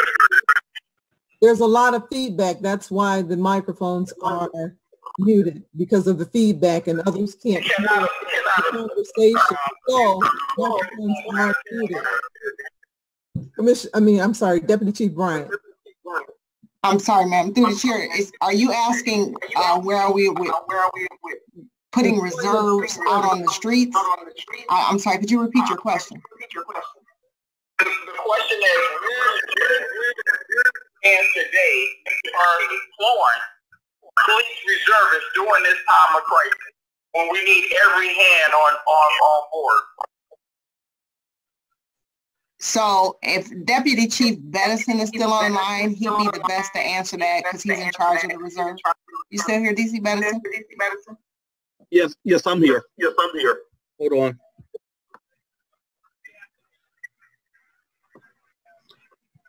So our Detroit Police Reserve, they're volunteers. They do not get a paycheck. and no benefits as well per se. And the majority of our police reserves that work for DPD are 60 years of age and up. So they would be a part of the highly impacted group. So with an assessment of where we were, we made a decision not to have our reserves out there, and we collapsed our units and did what we did to reallocate our non-essential commands first, so that we could actually still deliver those core services. And we were able to get through it, and we have returned the majority of all of our officers back to the street, and we didn't have to put any of our reserves in danger per se. So our reserves have not been implemented. If it had got to a point of a super crisis level, we would have implemented sworn on the books paid police. We would have went to our Wayne County Sheriff for assistance. We would have also went to the Michigan State Police for assistance, which was standing at the ready. So it was never a point in time when I had to put our reserves in a position where they would be out there. We just asked them to shelter in place. They were willing and ready, but I made the decision to have them shelter in place with everybody else. Deputy Chief Jackson, you just recently had 500 officers in quarantine. You never looked at it and say, for instance, that maybe we need to rely on our reservists, maybe find something for them to do, maybe within the preset, maybe some form of assistance? We didn't have to do that, and we just didn't need to, because at the same time when the people sheltered in place, we saw a reduction in calls for service. We also saw initially a reduction in crime, and we saw a reduction in the number of people that were out coming about. So we never needed to actually implement our reserves. Our crime went down, and our response time went down as well. So as of right now, due to a lack of traffic on the street in general, with people not being out, we're responding to Part 1 crimes, and also priority others as well, quicker than we ever have. So I made the decision that we, at that point, did not need to have our reserves impacted. And as you can see, I've lost 2 reserves to COVID-19 as well. 3. But, well, so we have shootings up, criminal homicides is up. A couple weeks ago, Detroit is still one of the most dangerous big cities in America. We need every hand on deck. Reserves are not sworn police officers, and they can't make arrests per se. And that was a decision that I made. When things get back to normal, we'll put them back to their responsibilities. But that was a decision that I made, sir. For the health and well-being of our reserve force. All right, thank you, Deputy Chief Madison. Commissioners, we're going to move on to and thank you, Harris, for the presentation. We're going to move on to the interim board secretary's report. Thank you, Madam Chairperson. Honorable Board, if you would please refer to your agenda item number 11 for the incoming correspondence for this week, for the past couple of weeks, and they are as follows. Number 1, the board received the DPD facial recognition report number 24, which will be posted to the board's website immediately following the meeting. Number 2, the board received a letter from Ms. Ashley N. Smith regarding Corporal Dewayne Jones' promotion to sergeant, dated 4/13/20. Number 3, a letter from Ms. Sandra Blessed Jennings regarding Detroit's renewal and protection program proposal, dated 4/11/20. Number 4, communication from citizen dated 4/8/20 regarding an incident that occurred last year. And please note that the communications from the citizens will be forwarded to the Office of the Chief Investigator for further citizen complaint resolution. Number 5, communication from citizen dated 4/5/20 regarding drug activity. Number 6, communication from Helm Law regarding Board of Police Commissioners shutdown dated March 31st, 2020. Number 7, a correspondence from Representative Sherry Day Dagnogo regarding a menu selection for the 6th and 8th precincts dated April 21st, 2020. Number 8, a letter to Chairperson Commissioner Lisa Carter regarding a complaint filed, and the incident date was April 18th, 2020. Number 9, correspondence regarding COVID-19 testing extended to employees at essential businesses. Appointments are required at the state fairgrounds. And please see your incoming correspondence for further details on that item as well as the other items. And then the last incoming correspondence includes communication from Ms. C. Ann Worthy regarding a claim and demand for pre-survivor retirement benefits dated April 21st, 2020. And Madam Chairperson, that concludes the incoming correspondence for this week. Thank you, Ms. White. At this time, we have unfinished business, board legal updates from Attorney Wyrick.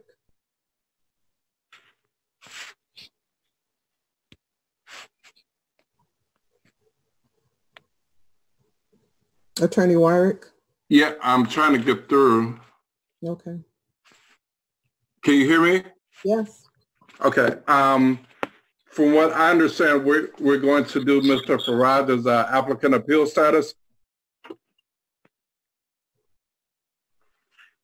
We'll do the budget presentation first, and then we'll do the applicant appeal. Okay. So is that what you were going to speak on? Or did you want me to speak to my report? I'll actually be emailing that out right after the meeting. I know there may have been some questions about the governor's executive orders as it relates to emergencies. There are actually 2 executive orders, the Executive Emergency Government Act of 1945 and of 1976, which actually gives police powers. From what I understand, there may be some issue specifically with our chief investigators in terms of citizens complaining in terms of whether or not the police could actually really enforce the governor's orders. I know even we've seen some pushback in terms of citizens feeling as though their civil rights are being infringed upon, or whether or not individuals think that the governor is overreaching in terms of their individual rights, which is actually not the case at all. Okay. All right. Thank you, Mr. Wyrick. At this time, Mr. George, if you're here, we will do the budget update review. Mr. George, your microphone is muted right now, but we're working to get that. Good afternoon, sir. Good afternoon, Madam Chair. Can you hear me? Yes, we can hear you. Good afternoon, Madam Chair and the commissioners. I'll be brief. I'll go directly to the workforce reduction plan outlined in the mayor's presentation last week. Due to the COVID-19 lockdown situation, the city of Detroit is facing currently projecting a $348 million revenue shortfall over the 2 fiscal years. Per the last week's mayor's presentation, the executive branch of the city already put a workforce reduction plan in place starting this week. The workforce reduction plan mainly has 4 categories, and category A is 10% of the employee working 10%, and that same employee will have the medical benefit will be paid out of the city, and the employee will get an unemployment plus a $600 per week from the federal government as well. That is Plan A. And Plan B, the employee working 80% of the time, which is 4 weeks a day, 4 days working, and the 5 days off per week, or 2 days per period is not working. And the employee is going to get 20% off the 80% of the salary from the city, and also the employee will be getting unemployment plus is $600 per week that employee is eligible to get. That is category B. And category C is basically employees making $125,000 and over, a 5% reduction in their salaries, or they could waive 18 days of their vacation for the next 18 months. Those are the three plans, and the plan, the category E is basically your laying off staff. All these categories has to be the decision of the leadership, and in terms of how you want to manage your workload with the staff, and that is where the mayor left the plan with. So if anything that I can answer, or if you want me to go over any other areas, let me know. I mean, those are the things in a brief, in a short way to explain. But if you need more information, please let me know.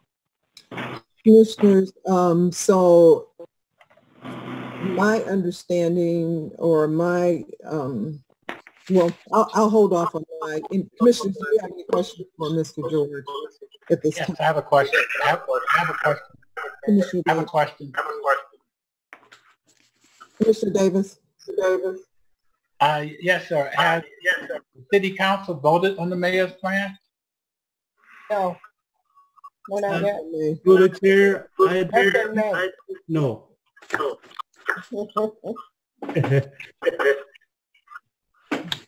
Anyone else with questions?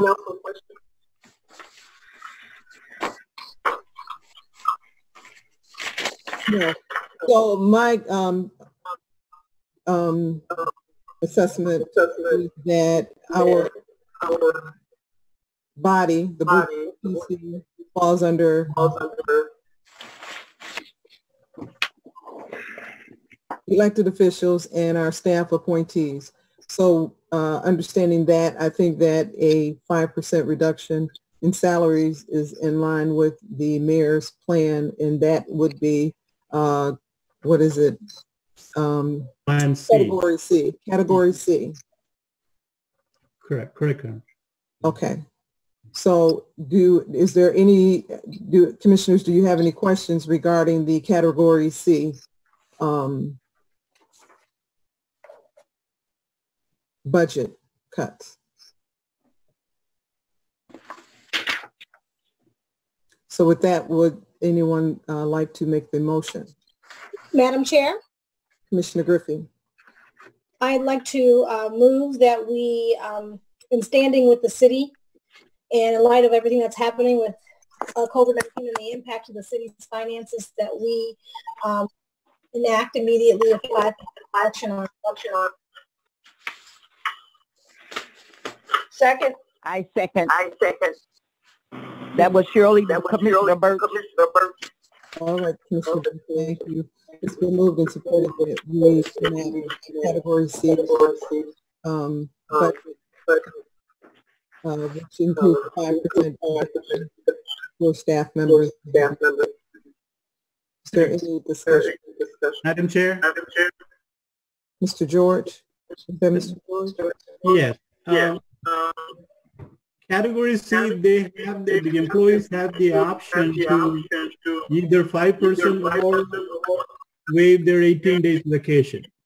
That will be given, the HR will send you a separate email to the employees to opt out either one of the options.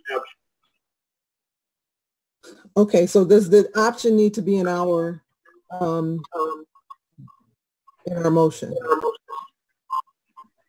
So they would take the members would, the employees would take a 5% cut or a reduction of 18 vacation days in lieu of the pay cut. That's correct. That's correct.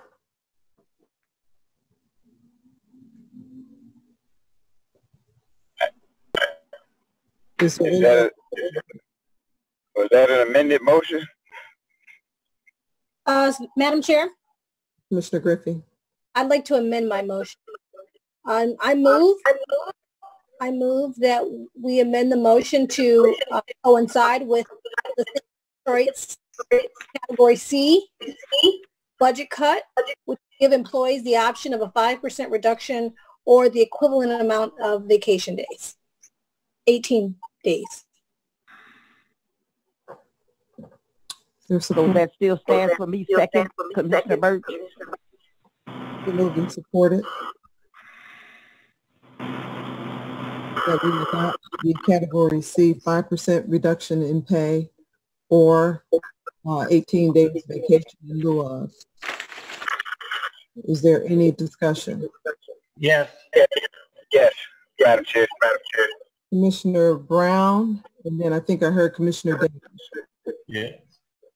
So, Madam Chair, to Mr. George, just want to know, like, okay, these employees, if they don't have these 18 days vacation, because I don't know, how do we determine this number of vacation days that they have? Some of them probably can't bank it, don't bank it.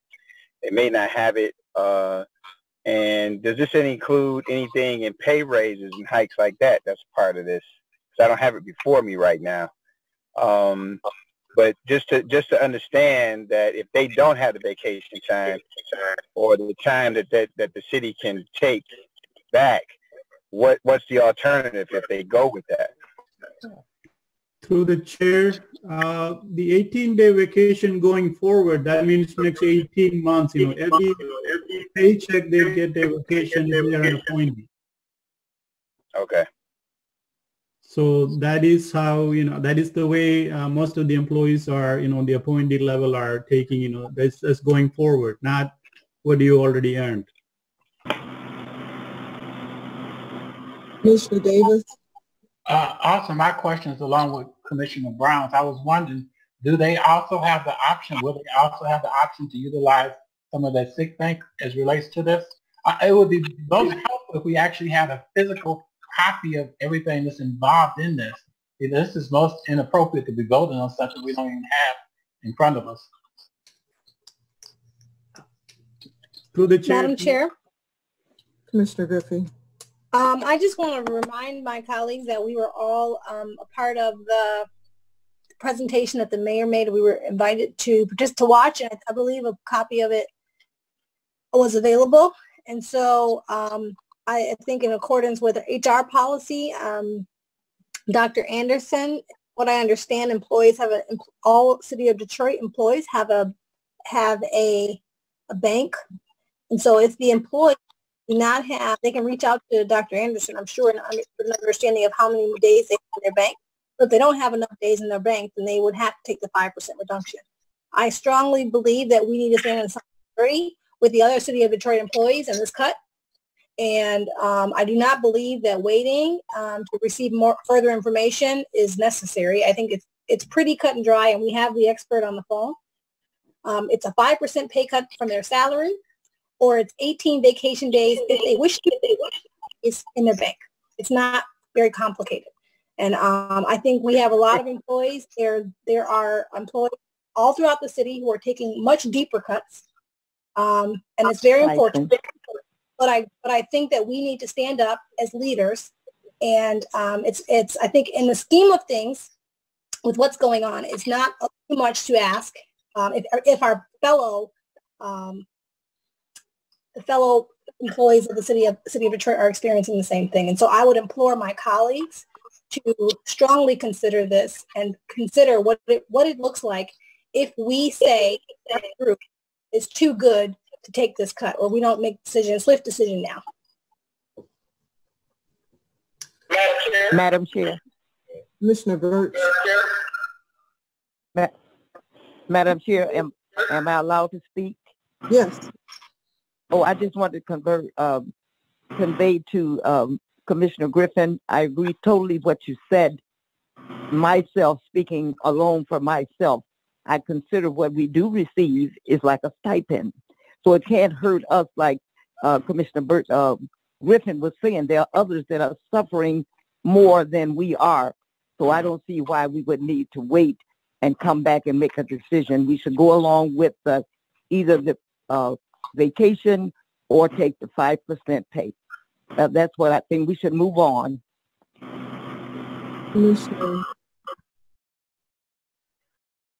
I'm sorry. Previous question. Support. Madam Chair. Those in favor of the motion. Madam Chair. What? Madam Chair. Commissioner Holt. This is Vice Chair Holt, right. Now, I don't know, but it appears that Commissioner Burton might have had one more comment. I don't know. No. Yes, he did. He did have a comment. He did or he didn't? Commissioner Burton? She's able to speak for us. Why does the register vote for $22,000 pay increase for our part as of last week? Not to mention that we still have 3 vacant positions on the BOPC that have not been filled. I think that money right there can go back to general fund. You know, you're talking about a 5% pay. Thank you, Commissioner Burton, for your thoughts and your comments. We are going to get to the vote. Ms. White, can you do the roll call vote, please? Yes, Madam Chairperson. Madam Vice Chairperson Holt? Yes. Commissioner Bell? Commissioner Bell? Yay. Commissioner Brown? No. Commissioner Brooks? Yes. Commissioner Birch? Yes. Commissioner Burton? Commissioner Burton? Commissioner Davis? No. Commissioner Griffey? Commissioner Griffey? Her phone, she's muted. Yeah. Commissioner Holly? Commissioner Holly? Yes. Madam Chairperson? The vote passed. Thank you, Ms. White, and thank you, Commissioner. I think that we all have to do our part in this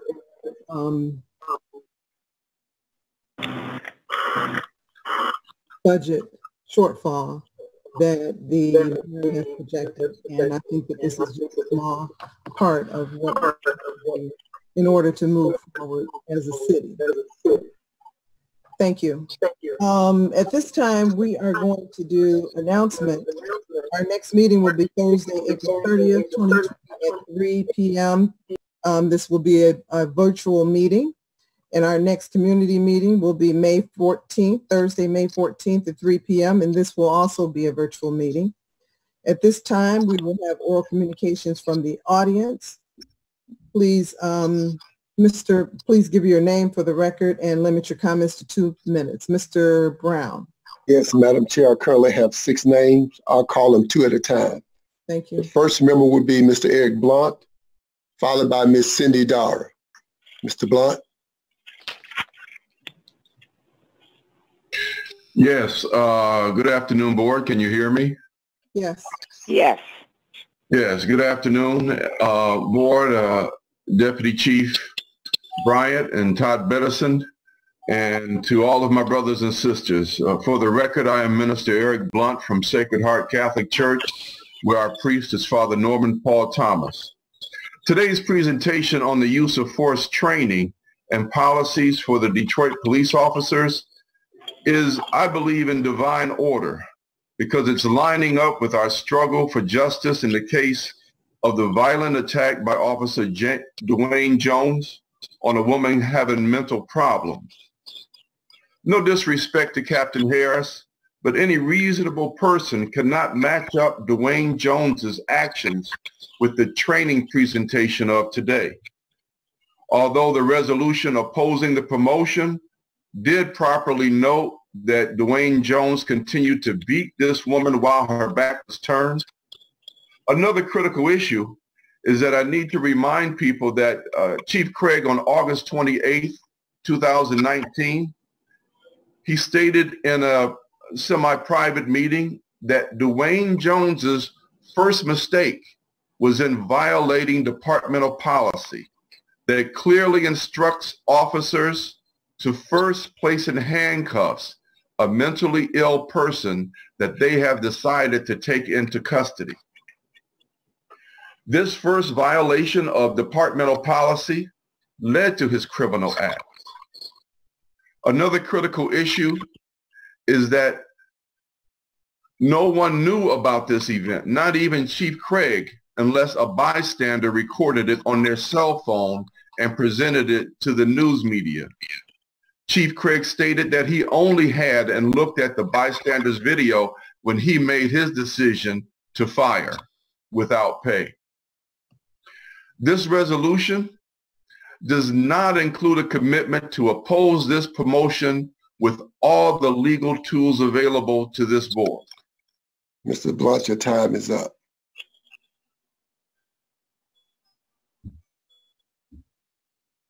Thank you for your comments, Mr. Blunt. Miss Cindy Dara? Yeah, can you hear me? Yes. Yes. You can hear me? Okay. Okay. All right. I'm going back to my email. I talked to Sawyer Similunas, and he was the chemist president for the Chemist Union DWSD, and his idea was that arbitration is expensive. The arbiters don't have to follow any laws, and their decisions set no precedent. Their decisions are binding and unappealable, and the arbiters usually take a year to write an opinion and charge a couple $1,000. If you want an attorney, like labor union, you have to pay another $1,000 to get an attorney. But the point is that I don't know if they're appealable, but certainly you should try and make it where if you can't see that they went to arbitration back in the 70s, I think is either the state passed something about police and fire weren't supposed to go on a strike anymore. They had to go to arbitration, but I don't, and I guess you have the right to arbitration on the NLRB Act. That's the problem. That I'm for labor, but I'm not for the idea that you can allow somebody who's really a criminal assaulter to be allowed to be promoted. He shouldn't even remain on the police force, period. Yeah, and so if you're going to have him on the police force and you can't get rid of him, I want you to you can write rules that say they have to remain in therapy. They can't carry a gun. Maybe you could put the green light on them and a tether on their ankle so you monitor him just like a criminal, because actually he should have been put in jail for what he did. I mean, if he wasn't a police officer, that's where he'd be right now. He'd be sitting in the jail. So, because he assaulted, that's a dangerous thing. It isn't just well, somebody, cheated me out of some money or something. He assaulted. Ms. Dara, your time is up.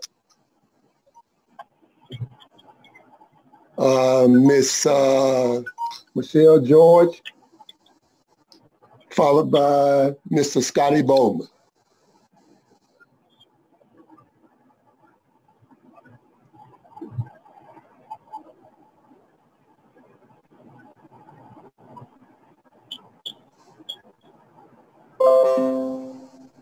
Okay, you don't see Mr. Scotty Boman.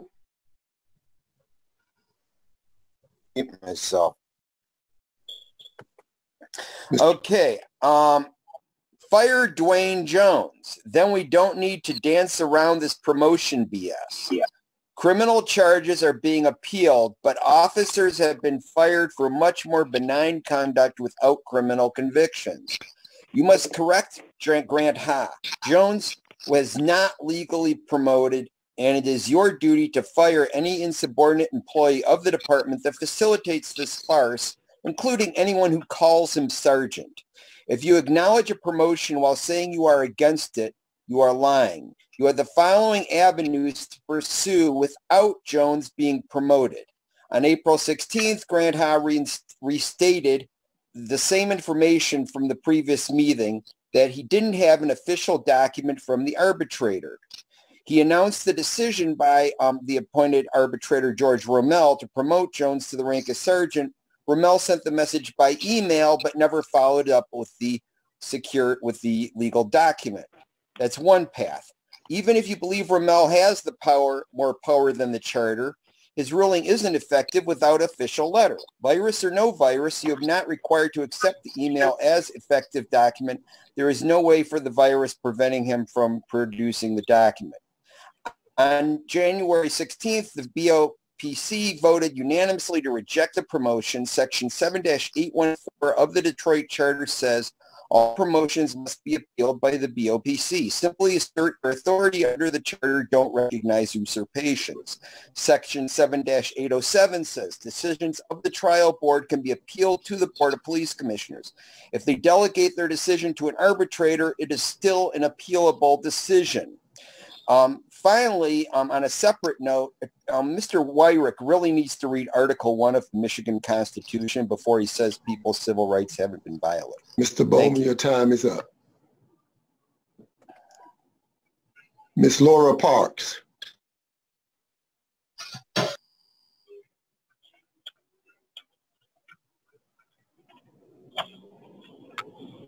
Hello, can you hear me? Yes. Yes.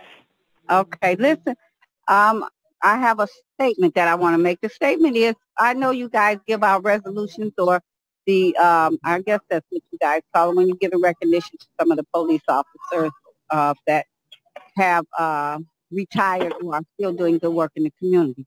So one suggestion I would like to make is when you do give out those reports, it seems like that the people you're giving them out to, you don't really know the person.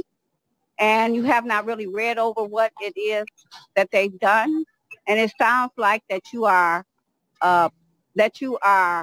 not reading in a grade level where you have read the article or read what it is about them before that you read it. That's one issue. What the officer that had beat, I want to say, the mentally ill person at receiving hospital, I would like to have all of the police officers' badge numbers, and I would like to know if all of them are still working in their precincts. Because if most of them who got up on the mic and said that they would do the same thing that he done, if that happened to them, I don't think that I would want them in any of the police precincts that the citizens of Detroit live in, and nowhere else to that effect. So thank you for taking my statement.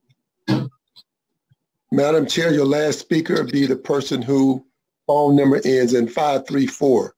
Go ahead. Your mic is open. Hello? Yes. Yeah. So, first of all, I wanted to say this is the second week in a row I didn't hear D.C. Haas state how it is that the decision of an arbitrator can trump the Detroit City Charter. And again, I haven't fully examined this myself, but that I still haven't heard that. And I do urge the commission to take all legal steps you have to oppose the promotion of Corporal Dewayne Jones. Detroit doesn't need any more egg on its face, so please do your best to stop that. I really want to commend Commissioner Shirley Birch's question about the tone of voice used, and I'm glad to hear there's some instruction about it. I also hope that there are a lot of de-escalation techniques that are used so that officers use words and not force. I think there could be a lot of improvement with that, and just having been someone who taught in Detroit public schools for a short while, I feel like that gives me some room to empathize with police officers because people want to make you responsible for things. And it isn't always easy to de-escalate. But I think it's very important, and that all the police are taught that they are dealing with people who may have had a lot of harsh words used against them, an awful lot. And so for them to really, really be cognizant of that, I think could be very helpful. Last thing I wanted to say is how long does an internal affairs investigation take, and are there any rules in writing somewhere about that, and can that information be put on the web page? But yeah, please go against the promotion of Corporal Jones, and I do like the idea your time is up. Of therapy, because he may. Madam Chair, that was your last speaker. Thank you. Is Mr. High still on the line? If he wants to respond to her question.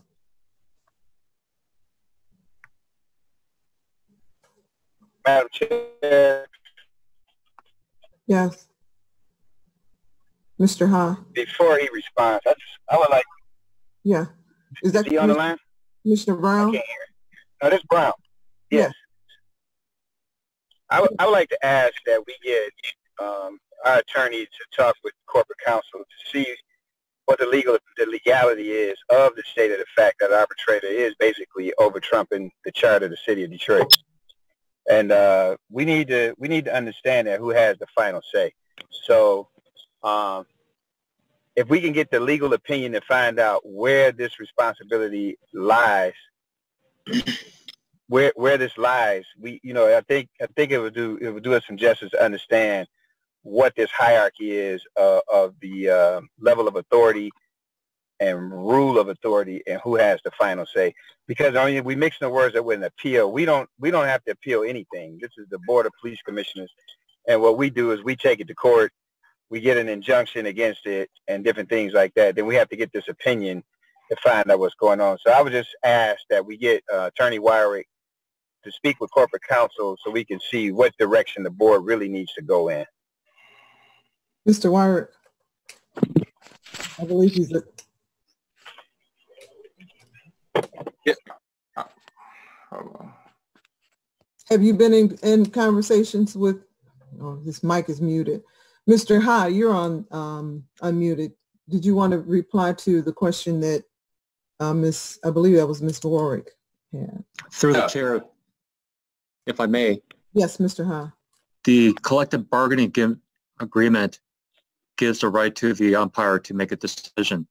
Collective bargaining agreement, when it is in conflict with the charter, the collective bargaining agreement prevails. And that's Michigan Supreme Court case law. Thank you.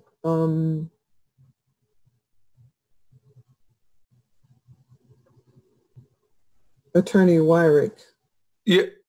Yes, what I would add, respectfully disagreeing with that, there's actually, as I've cited before, a Michigan Court of Appeals case from 1997 that very specifically involved the Detroit Police Department. The name of the case was called Detroit Police Department versus Detroit Police Officers Association. And in that case, it involved arbitration. The court basically decided, this is the Michigan Court of Appeals, that an arbitration decision can be appealed based upon public policy grounds. In that case, an officer was actually convicted of criminal sexual conduct. And the court reasoned there that because there are public policy reasonings by virtue of the fact that you don't want people with an assaultive type behavior on your police department, that notwithstanding the binding nature of arbitration and the collective bargaining agreement, that those decisions can still be appealed to a circuit court. And we have been in discussion with Corporation Counsel Garcia about our next course of our recourse with that. Okay. Thank you, Mr. Wyrick. At this time, commissioners, we have the applicant appeal for Mohammed Faraj.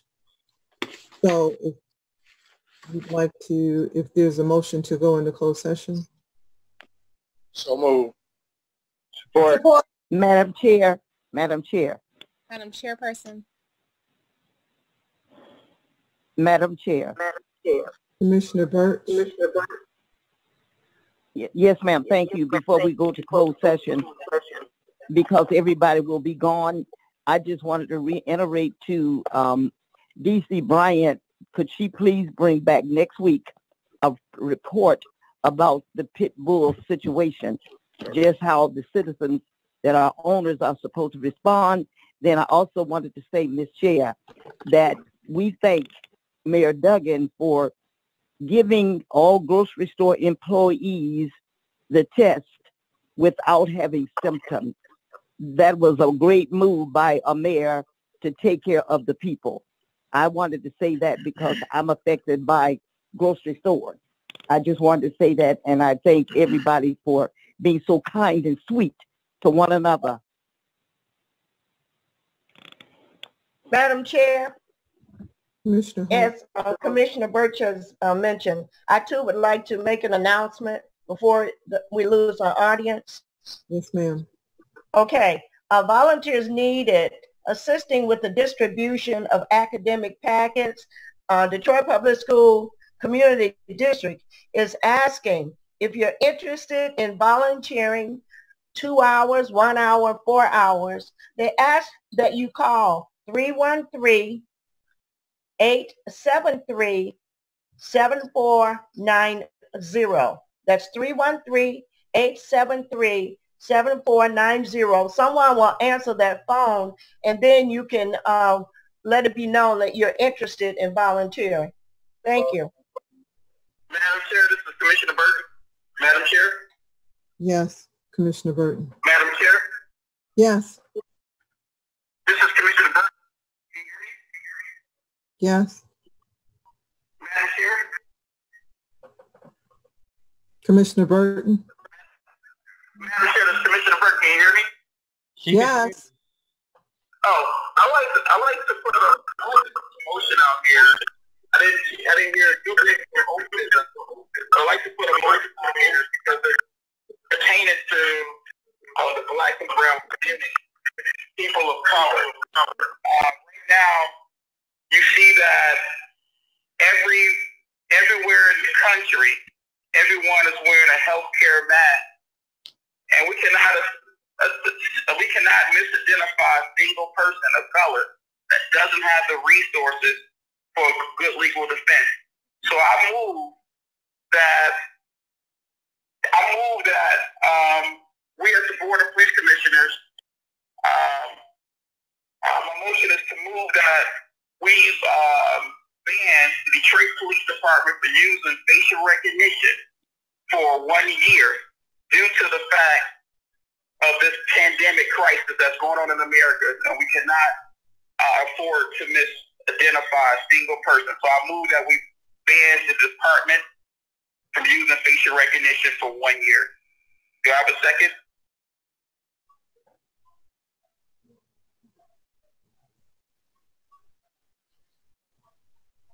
Hearing none, the motion fails. Commissioners, Ms. White brought it to my attention that the hearing does not have to, the applicant appeal does not have to go into closed session. So at this time, I'm going to ask Mr. Wyrick to address the board regarding the applicant appeal. Or is May it please this honorable body through the chair. This is a case you should have paperwork on dated April 3rd, 2020 regarding the disqualified applicant of Muhammad Ali David Faraj. Mr. Faraj is 28 years old. He resides in Dearborn Heights, Michigan. He was permanently disqualified for his police contacts, moral character, insufficient integrity, interest. He has had a few personal incidents which are referenced in the report, which basically make him unqualified to be considered an applicant for the Detroit Police Department. Based upon my report in writing, unless you have any questions specifically about the specifics, I recommend to the board that the board deny Mr. Faraj's appeal. Okay, is Dr. Anderson on the line? If you have anything.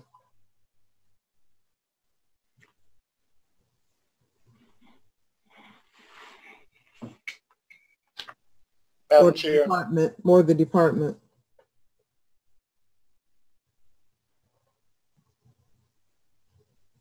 Madam Chairperson, we're trying to reach Dr. Anderson, so I believe Commissioner Bill was trying to get your attention, but we're still trying to reach Dr. Anderson. I see her picture. She's not unmuted. No, Madam Chair, she don't have a microphone attached. Okay. All right. Is there anyone from the department?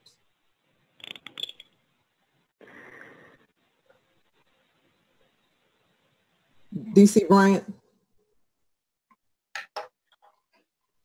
Her mic is muted. Madam Chair, Yes. can you hear me now? Yes.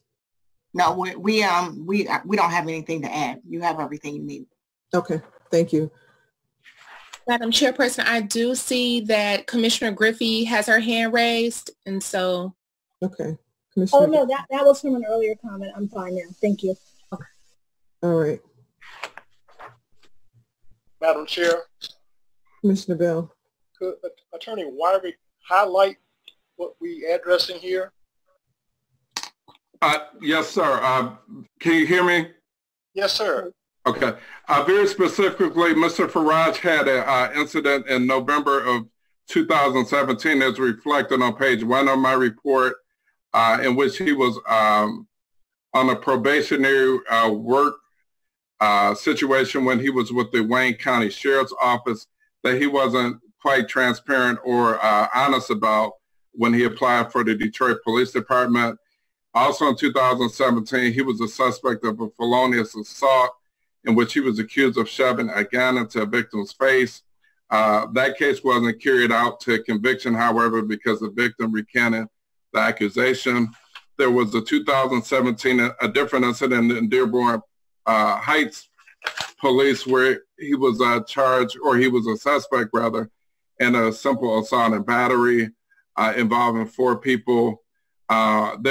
When he gave his background interview, there were instances in which he forgot to mention some of these aforementioned incidents. There was also an incident involving him at his workplace at the new Ford auto plant. He was involved in another incident in which he was involved in an altercation with his relatives, including his father. Based upon the Detroit Police Department Police Recruiting Standard Operating Procedures, Chapter 3 of the hiring process, subsection E, background investigation, applicants are supposed to have, are disqualified with derogatory information such as what I just mentioned, based upon the police reports and contacts, moral character, insufficient integrity, and lack of interest. He failed to disclose some of these contacts. He was actually inconsistent with his version of recalling events. There was an instance even in 2018 where he failed to show for an interview in which he was supposed to show for. So based upon these aforementioned situations coupled with the Detroit City Charter, Section 7-813, powers and duties of the Chief of Police, Director of Personnel, in terms of how applicants are recruited, I believe that this honorable board should actually deny his appeal based upon his police contacts, his moral character, insufficient integrity, and his lack of interest. Madam Chair. Commissioner Bell. I move that we support the recommendation of Attorney Wyrick as outlined in his reporting out on this particular matter. We deny the applicants. Second, Commissioner Griffey. Moved and supported that we support the department's denial for applicant Mohammed Farad. Is there any discussion? Those in favor? I'm sorry. We'll do a roll call. Okay. Madam Vice Chairperson, Commissioner Holt? Yes. Commissioner Bell? Yes. Commissioner Brooks? Yes. Commissioner Brown? Commissioner Brown? Commissioner Birch? Yes. Commissioner Burton? Commissioner Burton? This microphone, it looks like is muted. Madam Chair, this is Commissioner Brown. Just for the record, my vote is no. Okay. Okay, were we able to unmute Commissioner Burton's microphone? Yes, it's unmuted. Commissioner Burton? Commissioner Davis? Commissioner Griffey? Yes. Commissioner Holly? Commissioner Holly? Madam Chairperson Carter? Yes.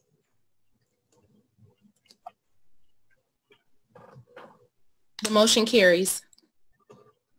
Thank you. Motion carries. At this time, Commissioners, if there's no other business before the body, I'll entertain a motion to adjourn. Second. Been moved and supported that we adjourn. Is there any discussion? Those in favor? Aye. Aye. Have a good evening. Have a good evening. Thank you. Motion carries. Have a good evening, everyone, and thank you for joining us.